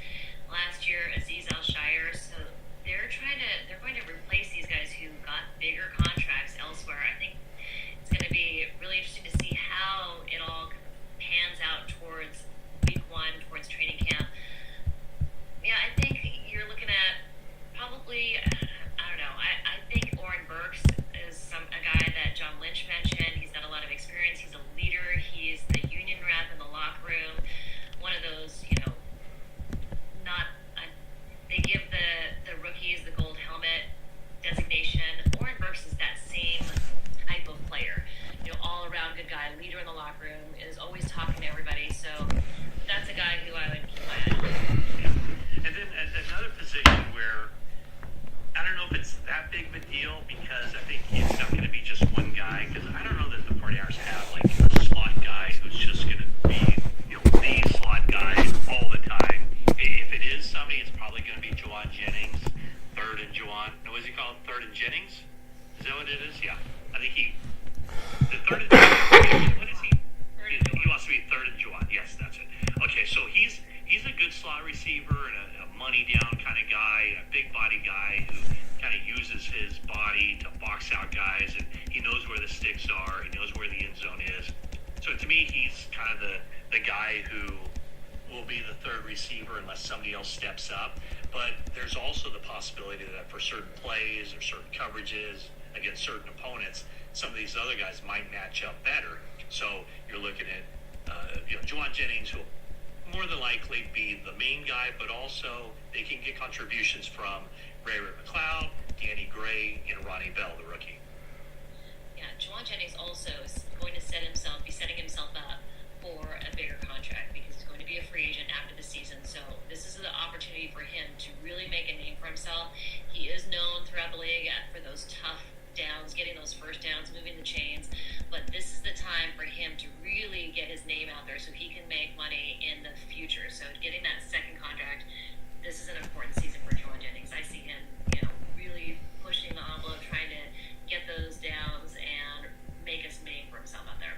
Okay, and then the last position I have is one that, just based on, the cheers in the draft room when they selected him, Tashawn Gibson is the starting free safety, but if Jair Brown shows that they just can't keep him off the field, and that he is the guy that I think Steve Wilkes said, what did you gave Jair Brown chills when you said that Steve Wilkes said that he could be the future of the 49ers? If he shows that he's, it's a possibility that he could be the president too. And as you mentioned on the last podcast, there's no pressure on him to step in, and that's something they don't want to put that pressure on him. Like, you got to be the starter. But if he proves that he is the starter, I don't think the 49ers have any qualms at all about just saying, Tashawn, we love you, but this kid is a player, and we can't keep him off the field. So I think certainly the onus is on Jair Brown to win that starting job, but I don't think it's it's out of the realm of possibility that he could be a week 1 starter. Yeah, there's definitely a possibility, but I see that position. I see it being Deshaun Gibson and Talanoa Hufanga for at least the first part of the season, just because watching Hufanga's growth and how he is a hard hitter and Jair Brown is in that same mold. So it takes a little while to get your instincts in line with what goes on the field. It happens much faster in the NFL than it does in college. I know he went to Penn State, so he's in a top-level school, but I think Hufanga went through the same growing pains, right? He had some really good games. He had some really big mistakes. He owns up to it. He even told me backstage at the Dwight Clark event that, looking at the film, he didn't think he had a great season last year, and he was all pro. So I think there's, especially with defensive backs and the secondary, I think there's a growth process that happens, and it doesn't happen right away. I think there's very few defensive backs, cornerbacks, or safeties that come in and are day 1 starters and don't have any hiccups at all. It just doesn't happen because it's such a different game than it is in college. And I think Jair Brown, while I think he's very talented, I think he's still going to have to learn from Deshaun Gibson, not let the instincts take over all the time, and use them wisely. I think that's a tough part about being a defensive back in the league, and I think they'll give him time to grow, learn, and I think it'll be better for him. Yeah, I mean, the one thing I would say is that, the 49ers basically took Jair Brown 100 picks earlier than they took than they took Talanoa Hufanga. So as far as coming into the NFL, there's no other way to say it, but they had a higher opinion of Jair Brown coming into the NFL than they did Talanoa Hufanga. So we'll see. Okay, so that's kind of where we're looking at. 49ers have, like I said, a lot of positions already spoken for and very few starting job competitions. There will be competition, of course, for the spots lower on the roster, but all that will start off, I guess, this coming week when the 49ers start OTAs. We got plenty more to talk about on this episode of 49ers Talk, and we will after this word from our sponsors. Did you know that the warranty from a tire manufacturer could be voided if your car is out of alignment? At Big O Tires, we install and maintain every tire we sell and offer critical services like alignment. Here at Big O, everything we do is to protect you and your car. Big O Tires, the team you trust. All right, we're back on 49ers Talk. We talked about the competitions on the roster. A couple of loose ends, Jennifer. We talked about the schedule last week when it came out, and one of the points I made was that the 49ers had this big advantage that they were playing the New York Giants week 3, and the Giants, of course, would be traveling across the country on a short week, playing on a Thursday. Well, when we talked on the schedule, we didn't look at the entire schedule to see where all the other teams were coming from. But the New York Giants, they actually will be playing the Arizona Cardinals week 2. They'll be practicing in Arizona, so then it's only a 2-hour flight up to Santa Clara to face the 49ers. The 49ers, that same day that the Giants are playing at Arizona, the 49ers are playing at the Los Angeles Rams. So not a huge advantage as far as travel. The Cardinals will be doing something, the Giants will be doing something that the 49ers have been doing in the past, which is staying on the road, practicing on the road, and then moving on. The other thing is this coming week is the NFL owners meetings where they decide where the Super Bowl will be. I believe that's Super Bowl 60, and as Jed York told us in Phoenix, they are very confident, the 49ers are, that they will be awarded Super Bowl 60. And for him to say they're very confident, I think that means it's all but a foregone conclusion the 49ers are getting Super Bowl 60, because it's not like the old days where 4 or 5 cities were bidding on it and there was a vote and people were screaming in the room trying to make their cases. It sure sounds like now they've kind of gone past that, and the NFL basically decides where the Super Bowls are going to be, and then they open it up to a vote, and it's passed. So it certainly sounds like Super Bowl 60, and that would be, let's see, when would that be? That would be February 8th, 2026, it certainly sounds like that is going to be at Levi Stadium. Yeah, the logistics of it being in Santa Clara are always so funky because a lot of the activities happen in the city, at the convention center, all Radio Row, all those different activities, I'm sure award ceremonies, and then the games in Santa Clara. But everything else happens in the city, so not the easiest thing for people like us, but I think generally football fans love it. Everybody loved being at Levi Stadium. Every media member that I've talked to that covered the Super Bowl in Santa Clara loved it being there. Yeah, except for the travel, or except for the buses, because as I recall, the Carolina Panthers that year, that was Super Bowl 50, they were downtown San Jose, and the Broncos were at the Santa Clara hotel, and so that's a long bus ride, but it sure seemed like game day was pretty smooth, and it probably, the 49ers have also, or I should say, Levi Stadium also hosted a national championship game in football, so it seems like that stadium sets up pretty well for those big events. Okay. Well, you've said it yourself.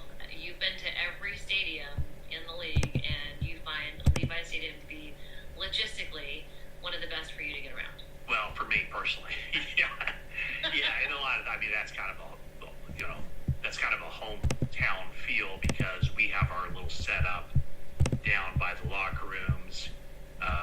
So yeah, it works out really well for us because we have our offices, from the press box, we have our offices down on the floor level, so I can get my work done in the fourth quarter and then move over to where the locker rooms are and do all the live stuff that we do on TV. Okay, so you mentioned earlier the Dwight Clark event, and it was really neat to see Christian McCaffrey there in his first off season with the team. His dad was supposed to be there, Ed McCaffrey. We were going to have a panel. We did have a panel called the Playmakers, and it was going to be Ed McCaffrey, John Taylor, and Jerry Rice part of that with Christian McCaffrey. So those are three receivers on the 49ers last Super Bowl team, that Super Bowl team of 1994 that won the Super Bowl in January of 1995. But anyway, while we were there, I asked Christian McCaffrey about something, and I actually brought your name into it, Jennifer, and this is what I asked him. So, Christian, this last year happened. You guys played the 49ers in Carolina. Scott Fitterer told my colleague Jennifer Lee Chan that he called you, the general manager of the Panthers, called you and said you'd been traded, and he's about ready to hang up, and then it crossed your mind, like, well, exactly who am I going to? I don't know if that story is true, but when he did tell you that you were going to the San Francisco 49ers, what crossed your mind? Yeah, I was obviously fired up, but there's a lot of emotions that comes with that. To be honest, I was a captain on that team. I've been there 5 years, played some good football there. Was on a couple good teams, was on some bad teams, but when you commit to a team and you're a part of something that's bigger than yourself, it's a lot of people are, in hindsight, I firmly believe it's the best thing that ever happened to me. But at the time, it was bittersweet, right? You're leaving.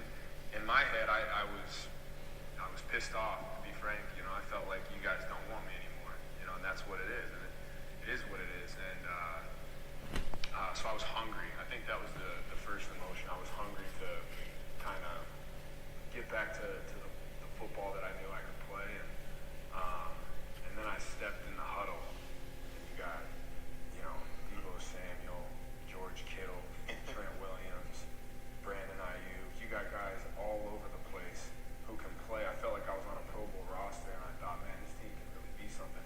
Not to mention they kicked our ass 2 weeks ago, so I didn't have to play against them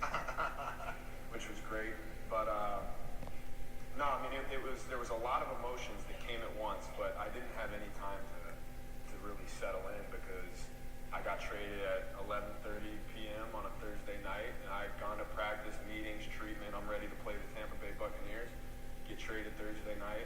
Friday morning, 6 a.m., I'm on a flight. Fly into the Bay, do my physical, put my helmet on, new number, go out to practice for the 49ers, playing the Chiefs in 2 days. So that was my...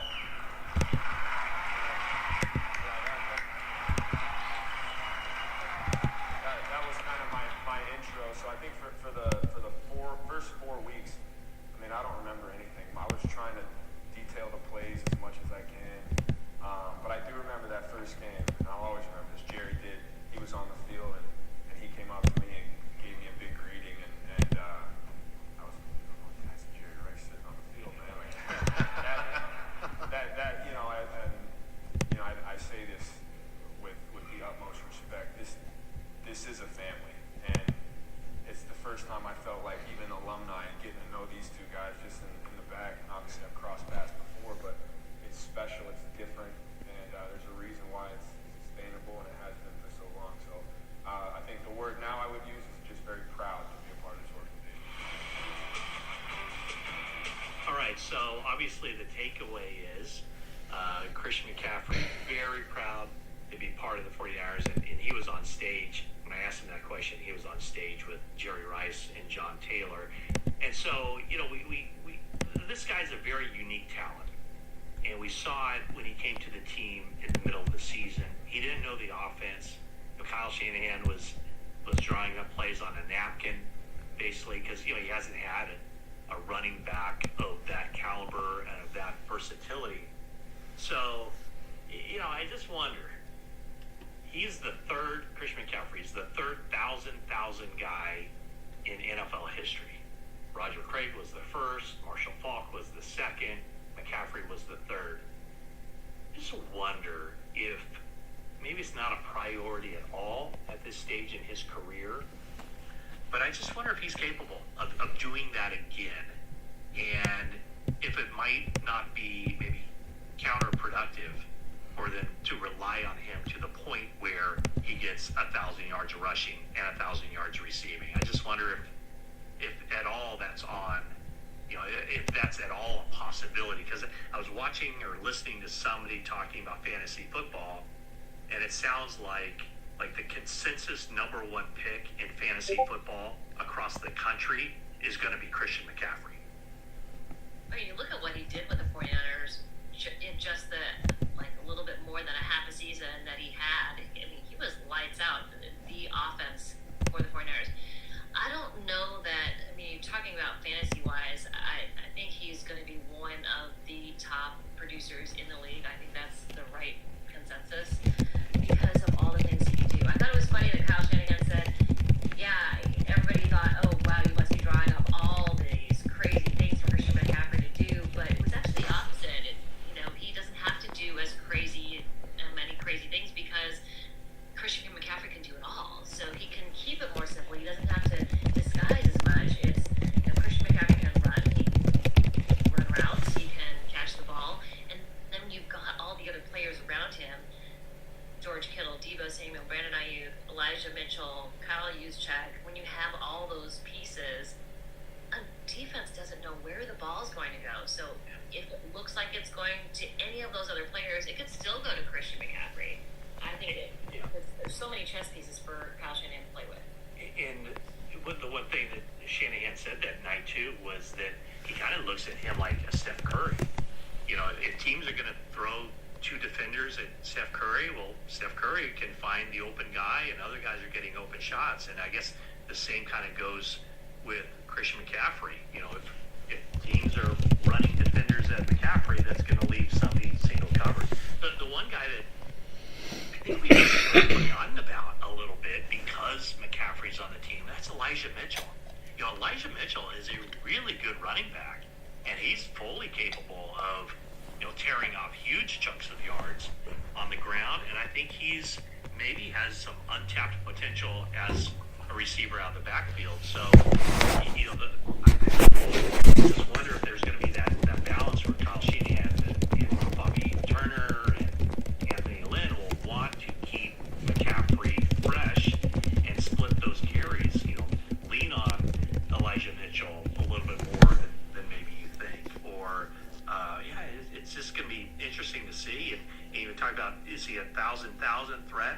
Well, you know, you have Elijah Mitchell, who is a good enough player that should kind of eat into his rushing yards. And then you have the pass receiving threats of Deebo Samuel, Brandon Ayuk, George Kittle, as well as Jawan Jennings. And, you know, maybe Kyle Juszczyk gets 1 or 2 or 3 receptions a game. So I just think that it's going to be a little bit more difficult for him to put up those huge numbers because the 49ers do have so many options on offense. Deebo Samuel had that incredibly productive season in 2021 because it was out of necessity. You know, the running backs were hurt. He was running the ball. He was catching the ball. So, you know, Deebo Samuel was the offense in that season. So when you look at all the star players that are across the board now, if everybody stays healthy, it's going to be really hard for any player to have 1,000. Deebo Samuel, remember after that season we saw him at Radio Row at Super Bowl, he said, yeah, I could have done it. He's like, he felt like he could do it. But when you have that many other pieces on the offense, you don't see it happening as much. You see it happening when that's the one guy who really is in control of the offense. I mean, if anything happened to Deebo Samuel in that season, there really wasn't any other option. So I think because of injury and whatnot, it's not going to happen for any player on the 49ers offense like that unless it comes down to injuries and there's fewer players with star potential left on the team. Yeah, and I guess the one thing that, again, works to McCaffrey's advantage, if we're talking 1,000, is there is one more game to work with now than there was in the past. But, you know, I look back, okay, 1985, Roger Craig did it. The number 2 rusher on the 49ers was Wendell Tyler, and he had 867 yards rushing. So that's a lot of rushing production. 1,000-yard rusher and another guy with nearly 900 yards. But the 49ers did not have a 1,000-yard receiver. Jerry Rice was a rookie, only time in his career basically. You know, he didn't have 1,000 yards receiving. He had 927, and Dwight Clark had 700 yards. Then in '99 with Marshall Faulk, you know, they basically got no production out of their number 2 running back. But Isaac Bruce had 1,100 yards receiving, and Torrey Holt had nearly 800 yards receiving. And then in 2019, when McCaffrey did it, again, no yards from the number 2 running back. In fact, the number 2 rusher was a wide receiver, Curtis Samuel, had 130 yards rushing, but DJ Moore had almost 1,200 yards receiving. So, you know, I think that all those players, and it's crazy to say this about Roger Craig when he did it because, you know, Jerry Rice was on that team, but there wasn't maybe the balance of rushers and receivers that McCaffrey has with this team when you talk about those guys we just mentioned, Elijah Mitchell, Deebo Samuel, Brandon Ayuk, George Kittle. Yeah, there's so many players. I just see also Kyle Shanahan taking advantage of what the defense gives him. And if that means, you know, I don't think they're going to just key in on one guy. They're going to take their turns, pick their poison, as I remember Jimmy Garoppolo used to say that all the time. Got to pick your poison with the 49ers offense, and I don't think they're going to focus on just Christian McCaffrey because they can't. So I think everybody's going to have opportunities to be productive on the field.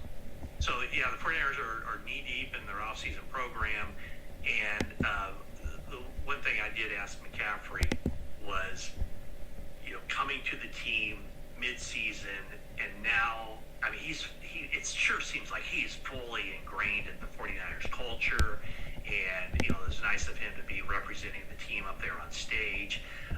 So I asked him about his first offseason with the 49ers and where he feels the team is and how he feels about the San Francisco 49ers going into 2023. And here's what he had to say. Yeah, I feel great. I think now is always an interesting time because, you know, you'd be wrong if you said you didn't have that same hunger as that locker room after the game still sitting with us. But it's a good thing. It's a good thing for right now because the sense of urgency is high, the intensity is high, and guys are ready to compete first against each other. But, you know, in this league, it's one step at a time. It's one day at a time. You know, you can always look to the future and have those goals, and we all do. But those are built.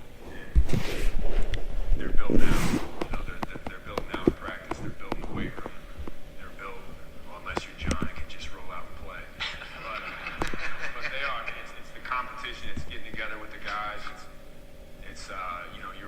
that culture, because you could have, you lose a lot of guys every year. You got a lot of carryover, you got a lot of the same guys, but each year is a new team, and you do have to start from scratch. You take what you did well, you capitalize on that, you look at the mistakes you made, and you fix them, and you continue to grow and grow and grow. And that's a daily process, that's a week-to-week process, a year-to-year process, and like John said, I mean, it does. It takes everybody. This is the biggest team game in the world that gets so much individual attention. You got guys named the GOAT and this and that, and it's true and it's great, but no one's anybody without their teammates in this game, and that's what makes it so special. That's why people watch. That's why we love to play it, and all those game-defining moments, that starts now, and I guess the word would be excitement. Everybody's extremely excited to get rolling. All right, so, we've said it before, we'll say it again. The 49ers have put themselves in position to be right there, right there as a contender. And if you're talking about whatever, the top handful of teams in the league, there's probably about that many. There's probably about 5 or 6 teams in the NFL that feel like they legitimately have a chance to fulfill their goals and their dreams for the season. And, I guess at this time of year, everybody can be optimistic. But, Everybody's undefeated. Everybody's undefeated, and it won't stay that way for long. But that's where it is right now, and Jennifer and I will be out there next week to watch the 49ers, or at least most of them anyway, when they get on the practice field. Probably the only, obviously Brock Purdy won't be out there winging it around. Nick Bosa won't be there. We don't expect to see Nick Bosa, but probably just about everybody else, right? I mean, some guys, I can't imagine Trent Williams is going to be out there taking, all kinds of reps, and, some of their frontline guys, probably Deebo Samuel won't be out there running around a whole lot, but, the guys that we'll be interested in seeing, the newcomers should be out there. We won't see much from Javon Hargrave. He'll be the guy that, the big ticket item from the offseason, as we talked about earlier. It's more of a passing type of league, more flag football, and so it'll be fun to see some of the quarterbacks throw it around, and maybe some of the new wideouts and some of the defensive backs, and see how they're looking.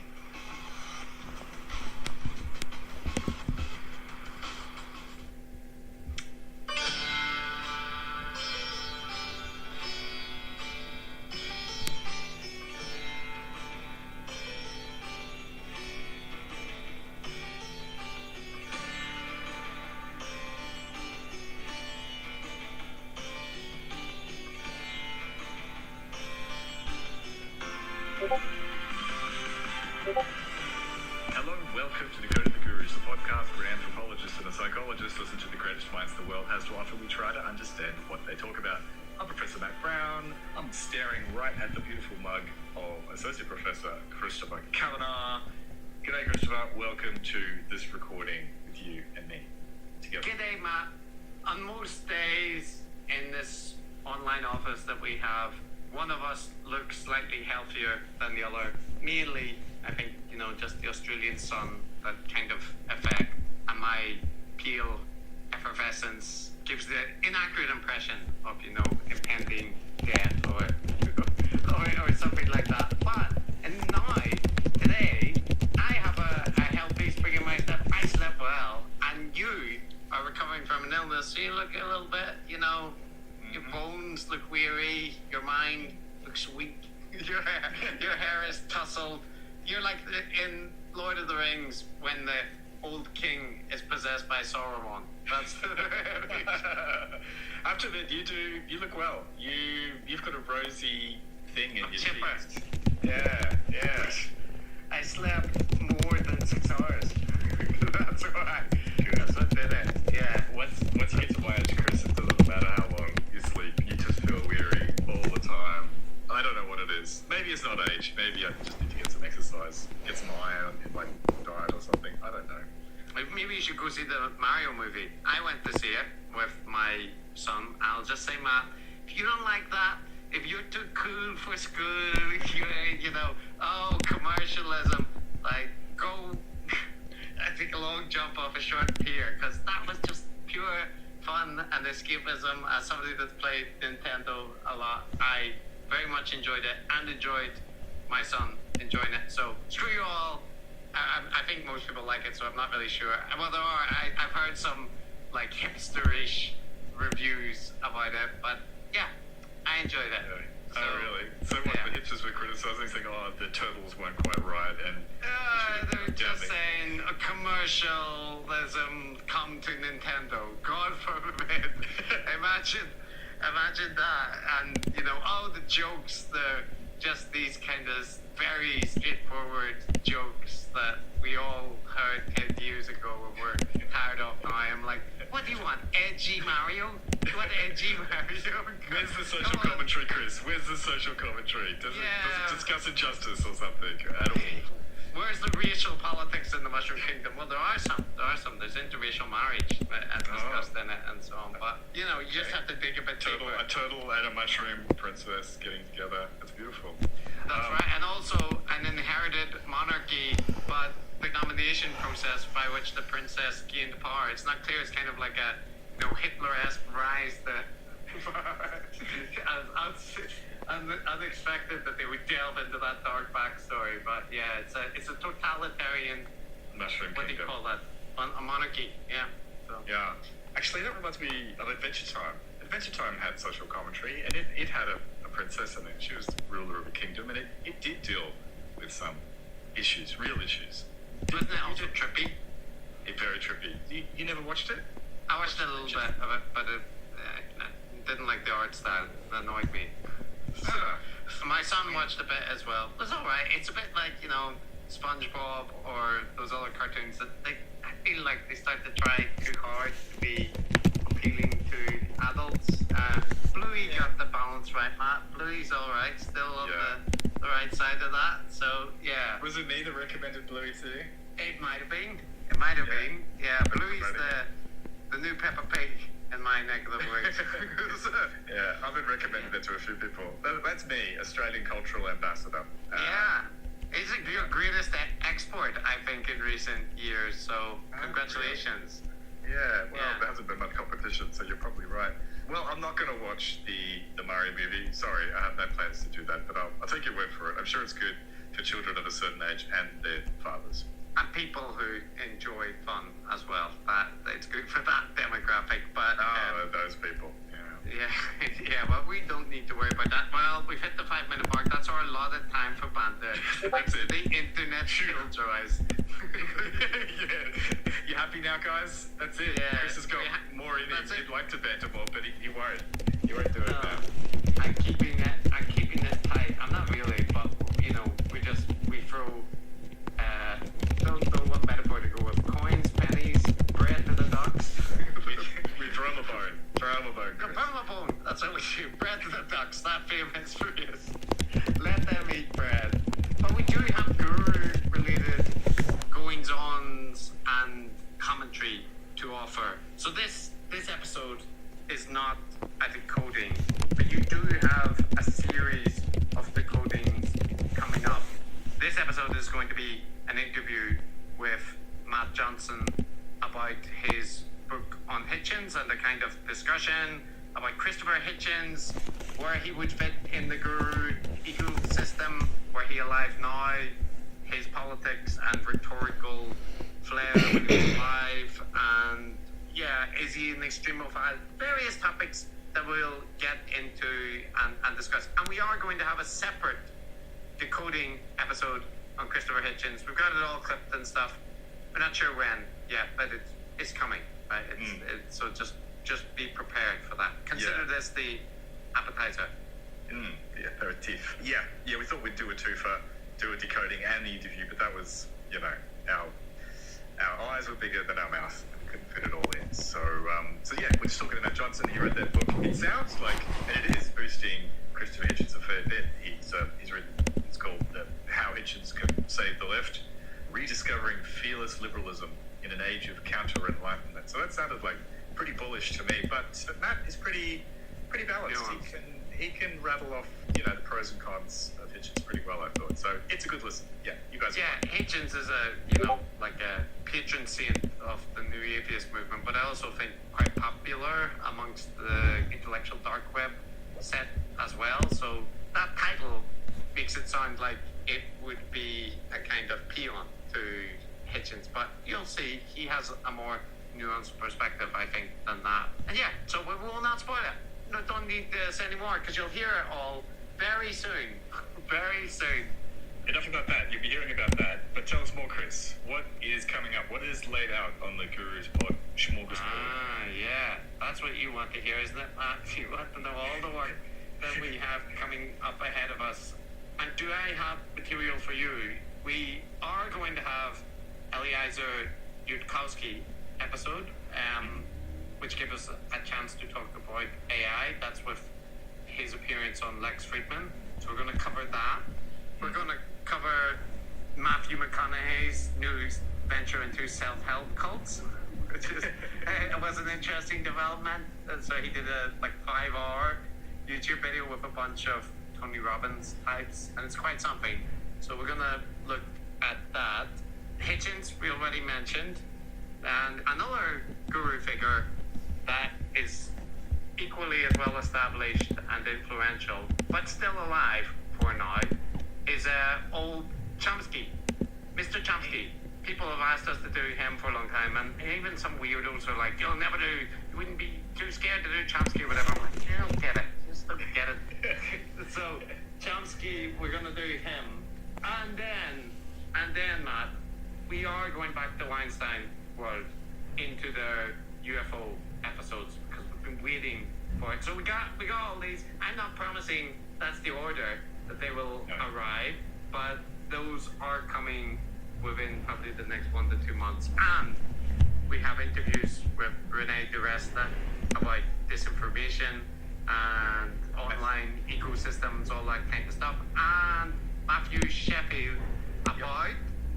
I'm talking about Trump and the kind of guru dynamics and the magosphere, I think, is what we'll be focusing on with him. So, yeah. We've got interviews, we've got gurus. What more do you want? We've got it all. We've got AI. And, for people that are into AI, you don't often do this, but we can boost the Patreon feed, I suppose, which is, we did do a bit of a deep dive into AI. We did that. We have content in our Patreon. If you go there, we were doing a paper on AI, and then up like a 2-hour conversation on AI. But, actually, I think it's pretty interesting. So, should you want to hear that, it's on there along with, I think, 16 or so other episodes about research papers and all the Gurometer episodes and various other bonus stuff which we put up, including early release of episodes and whatnot. So there's tons of nice stuff on the Patreon. There is, absolutely. Okay, so that's what's coming up. Anything else on our introductory agenda? More banter, maybe? Another installment of banter? Oh, there were just 2 little things I wanted to mention. Just 2 little things. We're still, you look at that, it's only 11 minutes. Calm down. Hold your horses. I can hear you all complaining in my mind.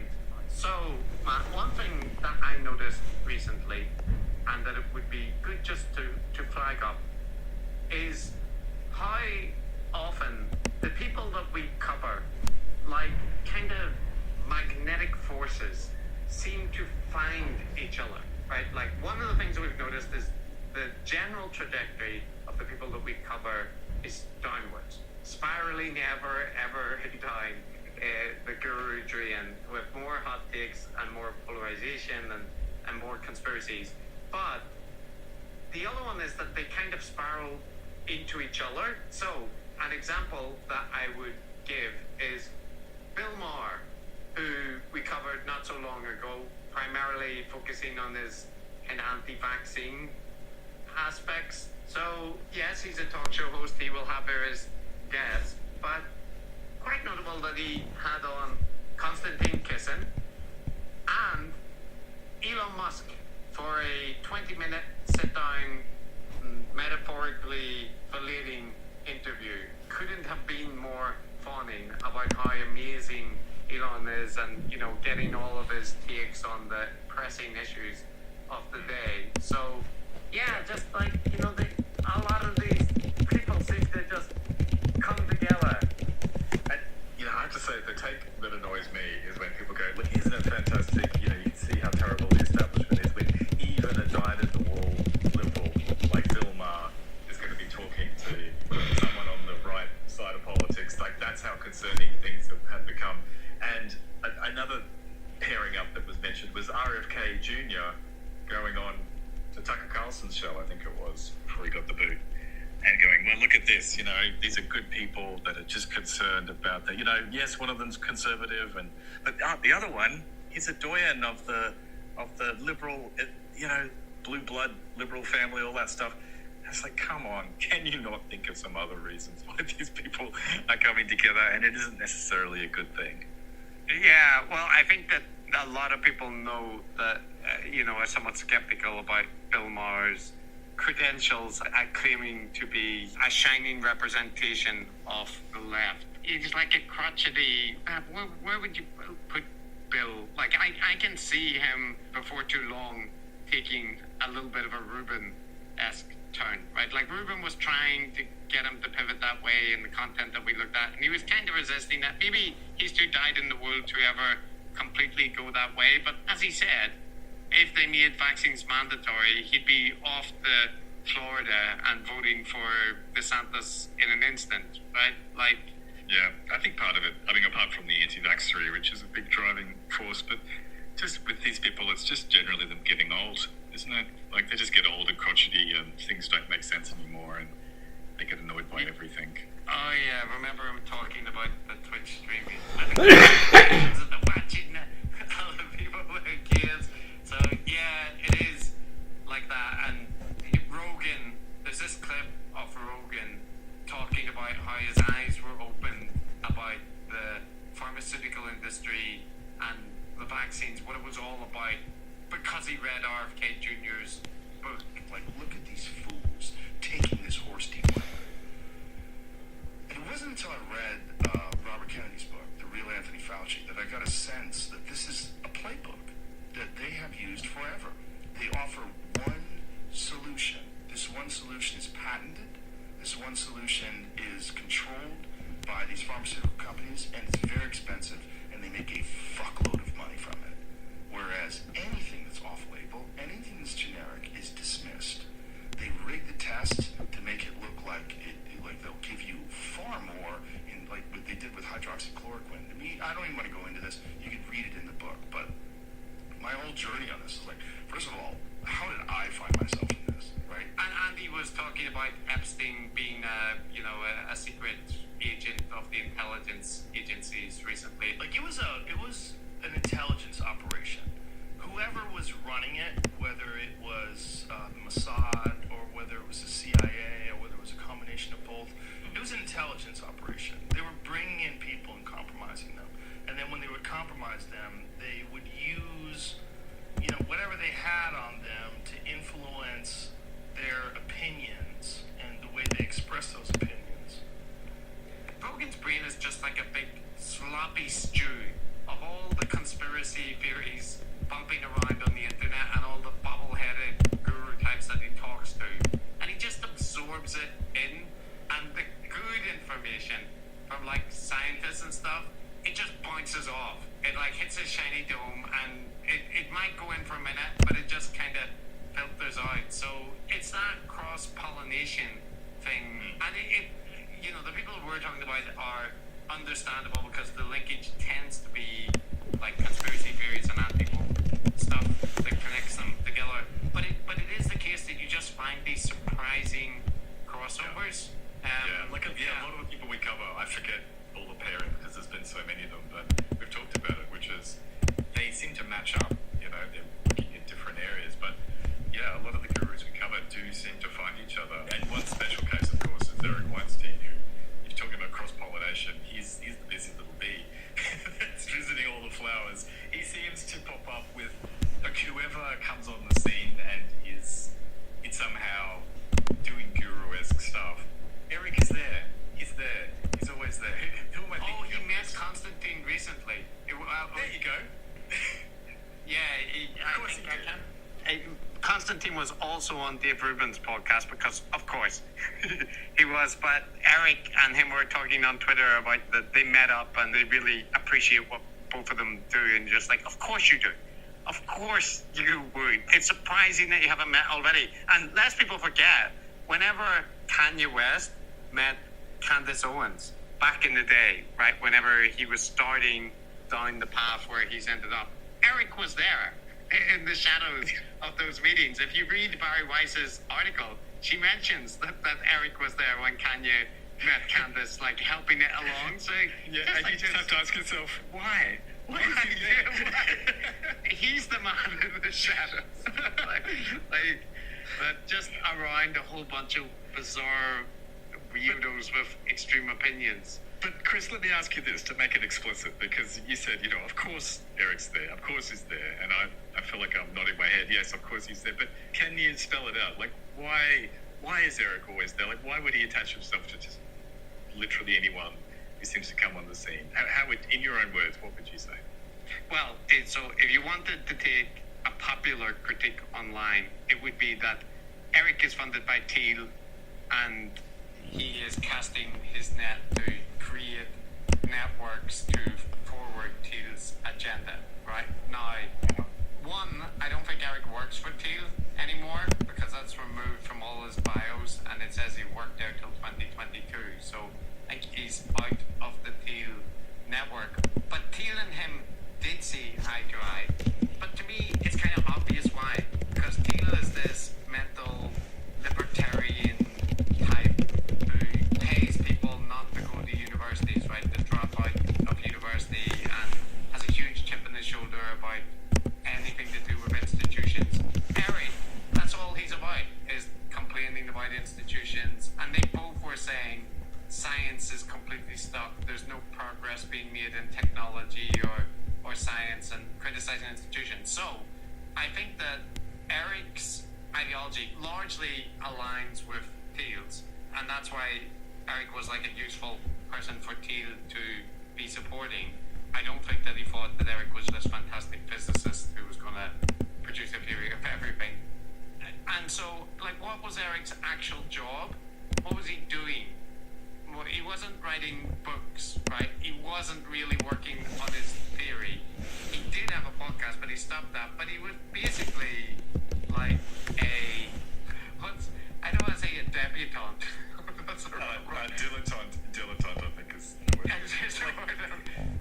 Yeah, I think that's what he wants to be. This person who knows lots of people, can bring people together, can organize things.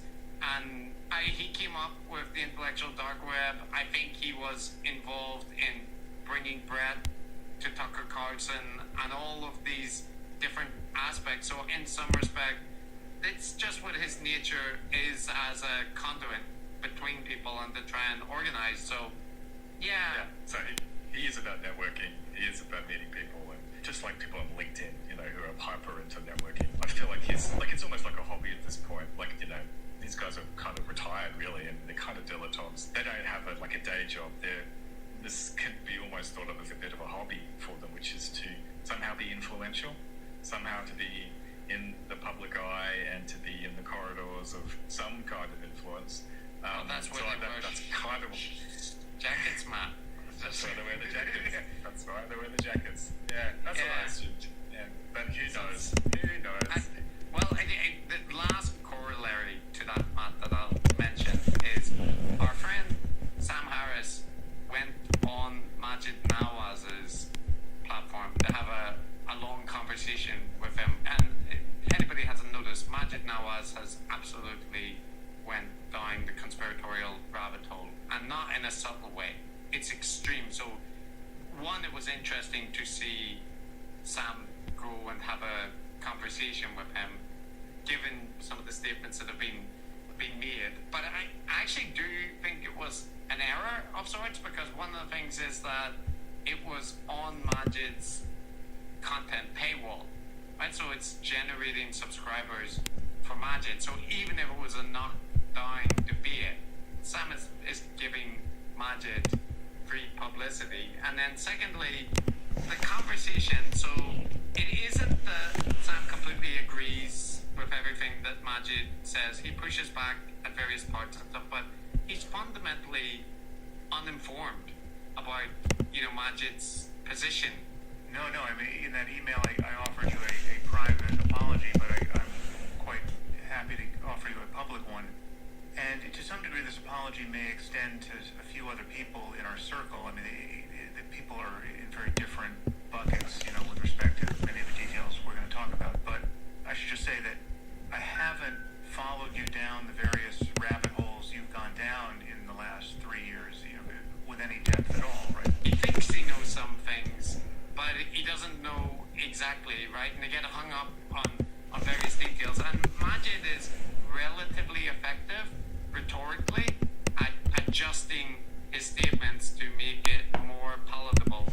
And Sam does, to his credit, point out various inconsistencies and logical leaps and whatnot, but it comes across as a reconciliation of sorts. And then Sam and Majid talk a bit about what a shame it is, that they didn't have these kind of conversations earlier, and that Sam, expresses regret about not discussing these things despite various efforts. Kind of lost the opportunity to actually just speak with you about what was going on and what you were thinking and why you were thinking it. So, in any case, this is just to say that I'm sorry that I didn't, as a friend, just get connected with you before I was in a position to speak publicly about any of the things we see differently. And I feel that way about, frankly, I feel that way about several other people to various degrees. I mean, there are people who I have had some private, intercessions with, and then it's kind of spilled out in public. There are people who don't fall into this category, like Dave Rubin. I went round and round in private before it spilled out in public, and it's just a very different situation with him. And I haven't known, frankly, how to navigate this moment. And it gives the impression that, isn't it good? We're all able to sit down, and despite our disagreements, we fundamentally can stay friends. And Sam continuously talks about how it's a complicated thing to work out this issue about friendships and where you disagree. But loyalty and friendship has to count for something, and I just noticed this weird dynamic where if you've met somebody and you've had dinner with them and you've laughed with them and you've had fun with them, even if you've only done that once, then they do something spectacularly unwise in public, you feel differently about criticizing them, and maybe we should feel differently. So maybe the way the balance should swing is that even strangers should be treated more like friends. I don't know, but I'm just confessing that I'm not comfortable with the haphazard solution I appear to have found on this issue. I feel like there are many people I've criticized or not, depending, and it often depends on just how many times we've been at dinner together. And I don't know, but to me, the fact that Weinstein and Majid are both conspiracy theorists and anti-vaccine advocates, it's not the kind of thing that you should try to paper over with. Friendly conversations or trying to find the common ground that you can find the best version of their position, and just ignore the bits where they're going a bit crazy about Soros or that kind of thing. And it strikes me as an illustration of the limitation about the IDW type approach, which still remains very fixated on interpersonal relationships and all that kind of stuff, despite claims to the counter. So I don't think we've resolved everything, or perhaps even anything, but we have figured out that we can obviously have dinner as friends when we're next in the same city, and we should do that. I look forward to it, man. Yeah, it does seem quite futile, doesn't it? Because someone like Majid, he's just an example. There are hundreds of people like him. They're never going to change their minds. They're never going to have a chat with someone like Sam Harris and actually genuinely go, oh yeah, maybe I've lost the plot a bit. That's never going to happen. Like you say, they'll moderate the tone of their thing depending on who they're talking to. So it just feels fundamentally futile. And I'm not having a dig at Sam here. I mean, I come across this myself when you and I get invited to have a debate with so and so, or hash it out with so and so, and I go, if I think they're just fundamentally a waste of space, then I can't think of any reason why I should be talking to them. It just feels like it's a pointless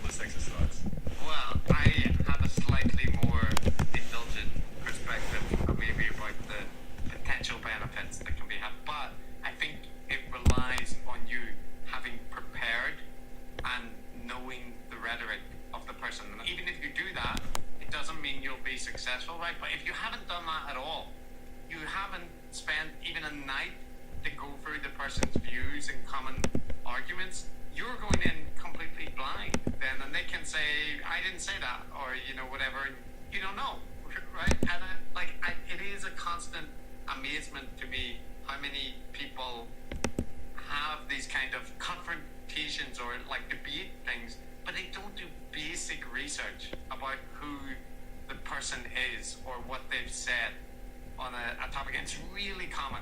It's really common, including with people that come on the podcast. There was an example, example recently where somebody was Googling the person interviewing them in the middle of the interview. And you're just like, why didn't you spend 5 minutes before that, you know, before the interview did this? But yeah. Anyway. That's a whinge of the week. This is my whinge of the week about that. Do some research. Stop treating having a nice conversation or dinner with someone like it's some magical, fucking unbelievable thing. It's absolutely mundane. It's normal to be able to sit down and not like spit all over someone's face and slap them around. Right? That's what normal people do. And it's not an achievement that you manage that. It's actually not great that you could sit down with Alex Jones and completely ignore all the terrible things he's done and have funny jokes over a beer. Like, it's the reason people dislike him is all the horrible stuff that he's done and promotes. And that's with Majid. It's not you can't have a nice chat with Majid. It's Majid is a rank conspiracist promoting misinformation and anti-vax rhetoric. That's the problem. Got it. And you finished your whinge. That whinge is over. We're at 30 minutes now. It's done. It's done. It's filed for this week. I get whinger of the week for this week. That's it. I win. All right. So, well, and maybe now is a good time to turn to a non-whinger man. Did you do your research on Matt Johnson? Did you check him out? Did you dig up any dirt on him there, Chris? I've got a dossier. Yeah, but...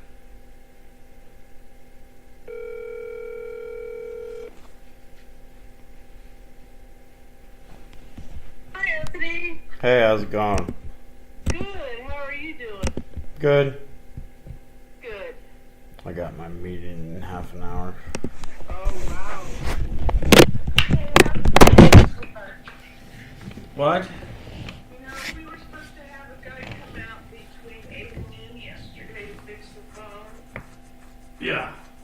He never came the entire day. And just now, I found a text message that was delivered at 7 p.m. last night. It says, AT&T apologizes. We will not be able to keep your appointment today. Okay. So the appointment was before noon yesterday, and they say we won't be able to keep it at 7 p.m. later. Oh, after the appointment was already over. It was all over. Yeah, gotcha. That's real helpful. Yeah.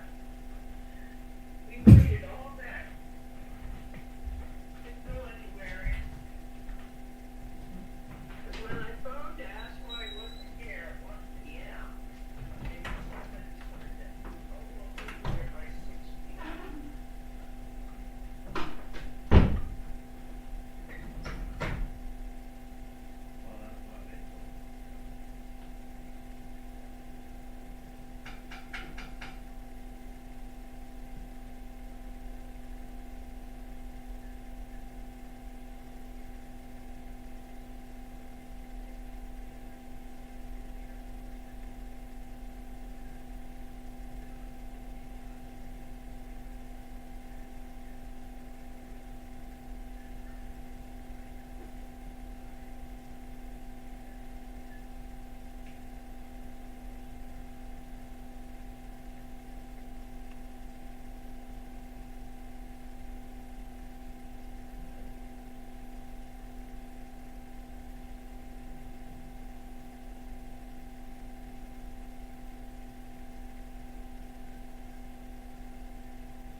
guess this charges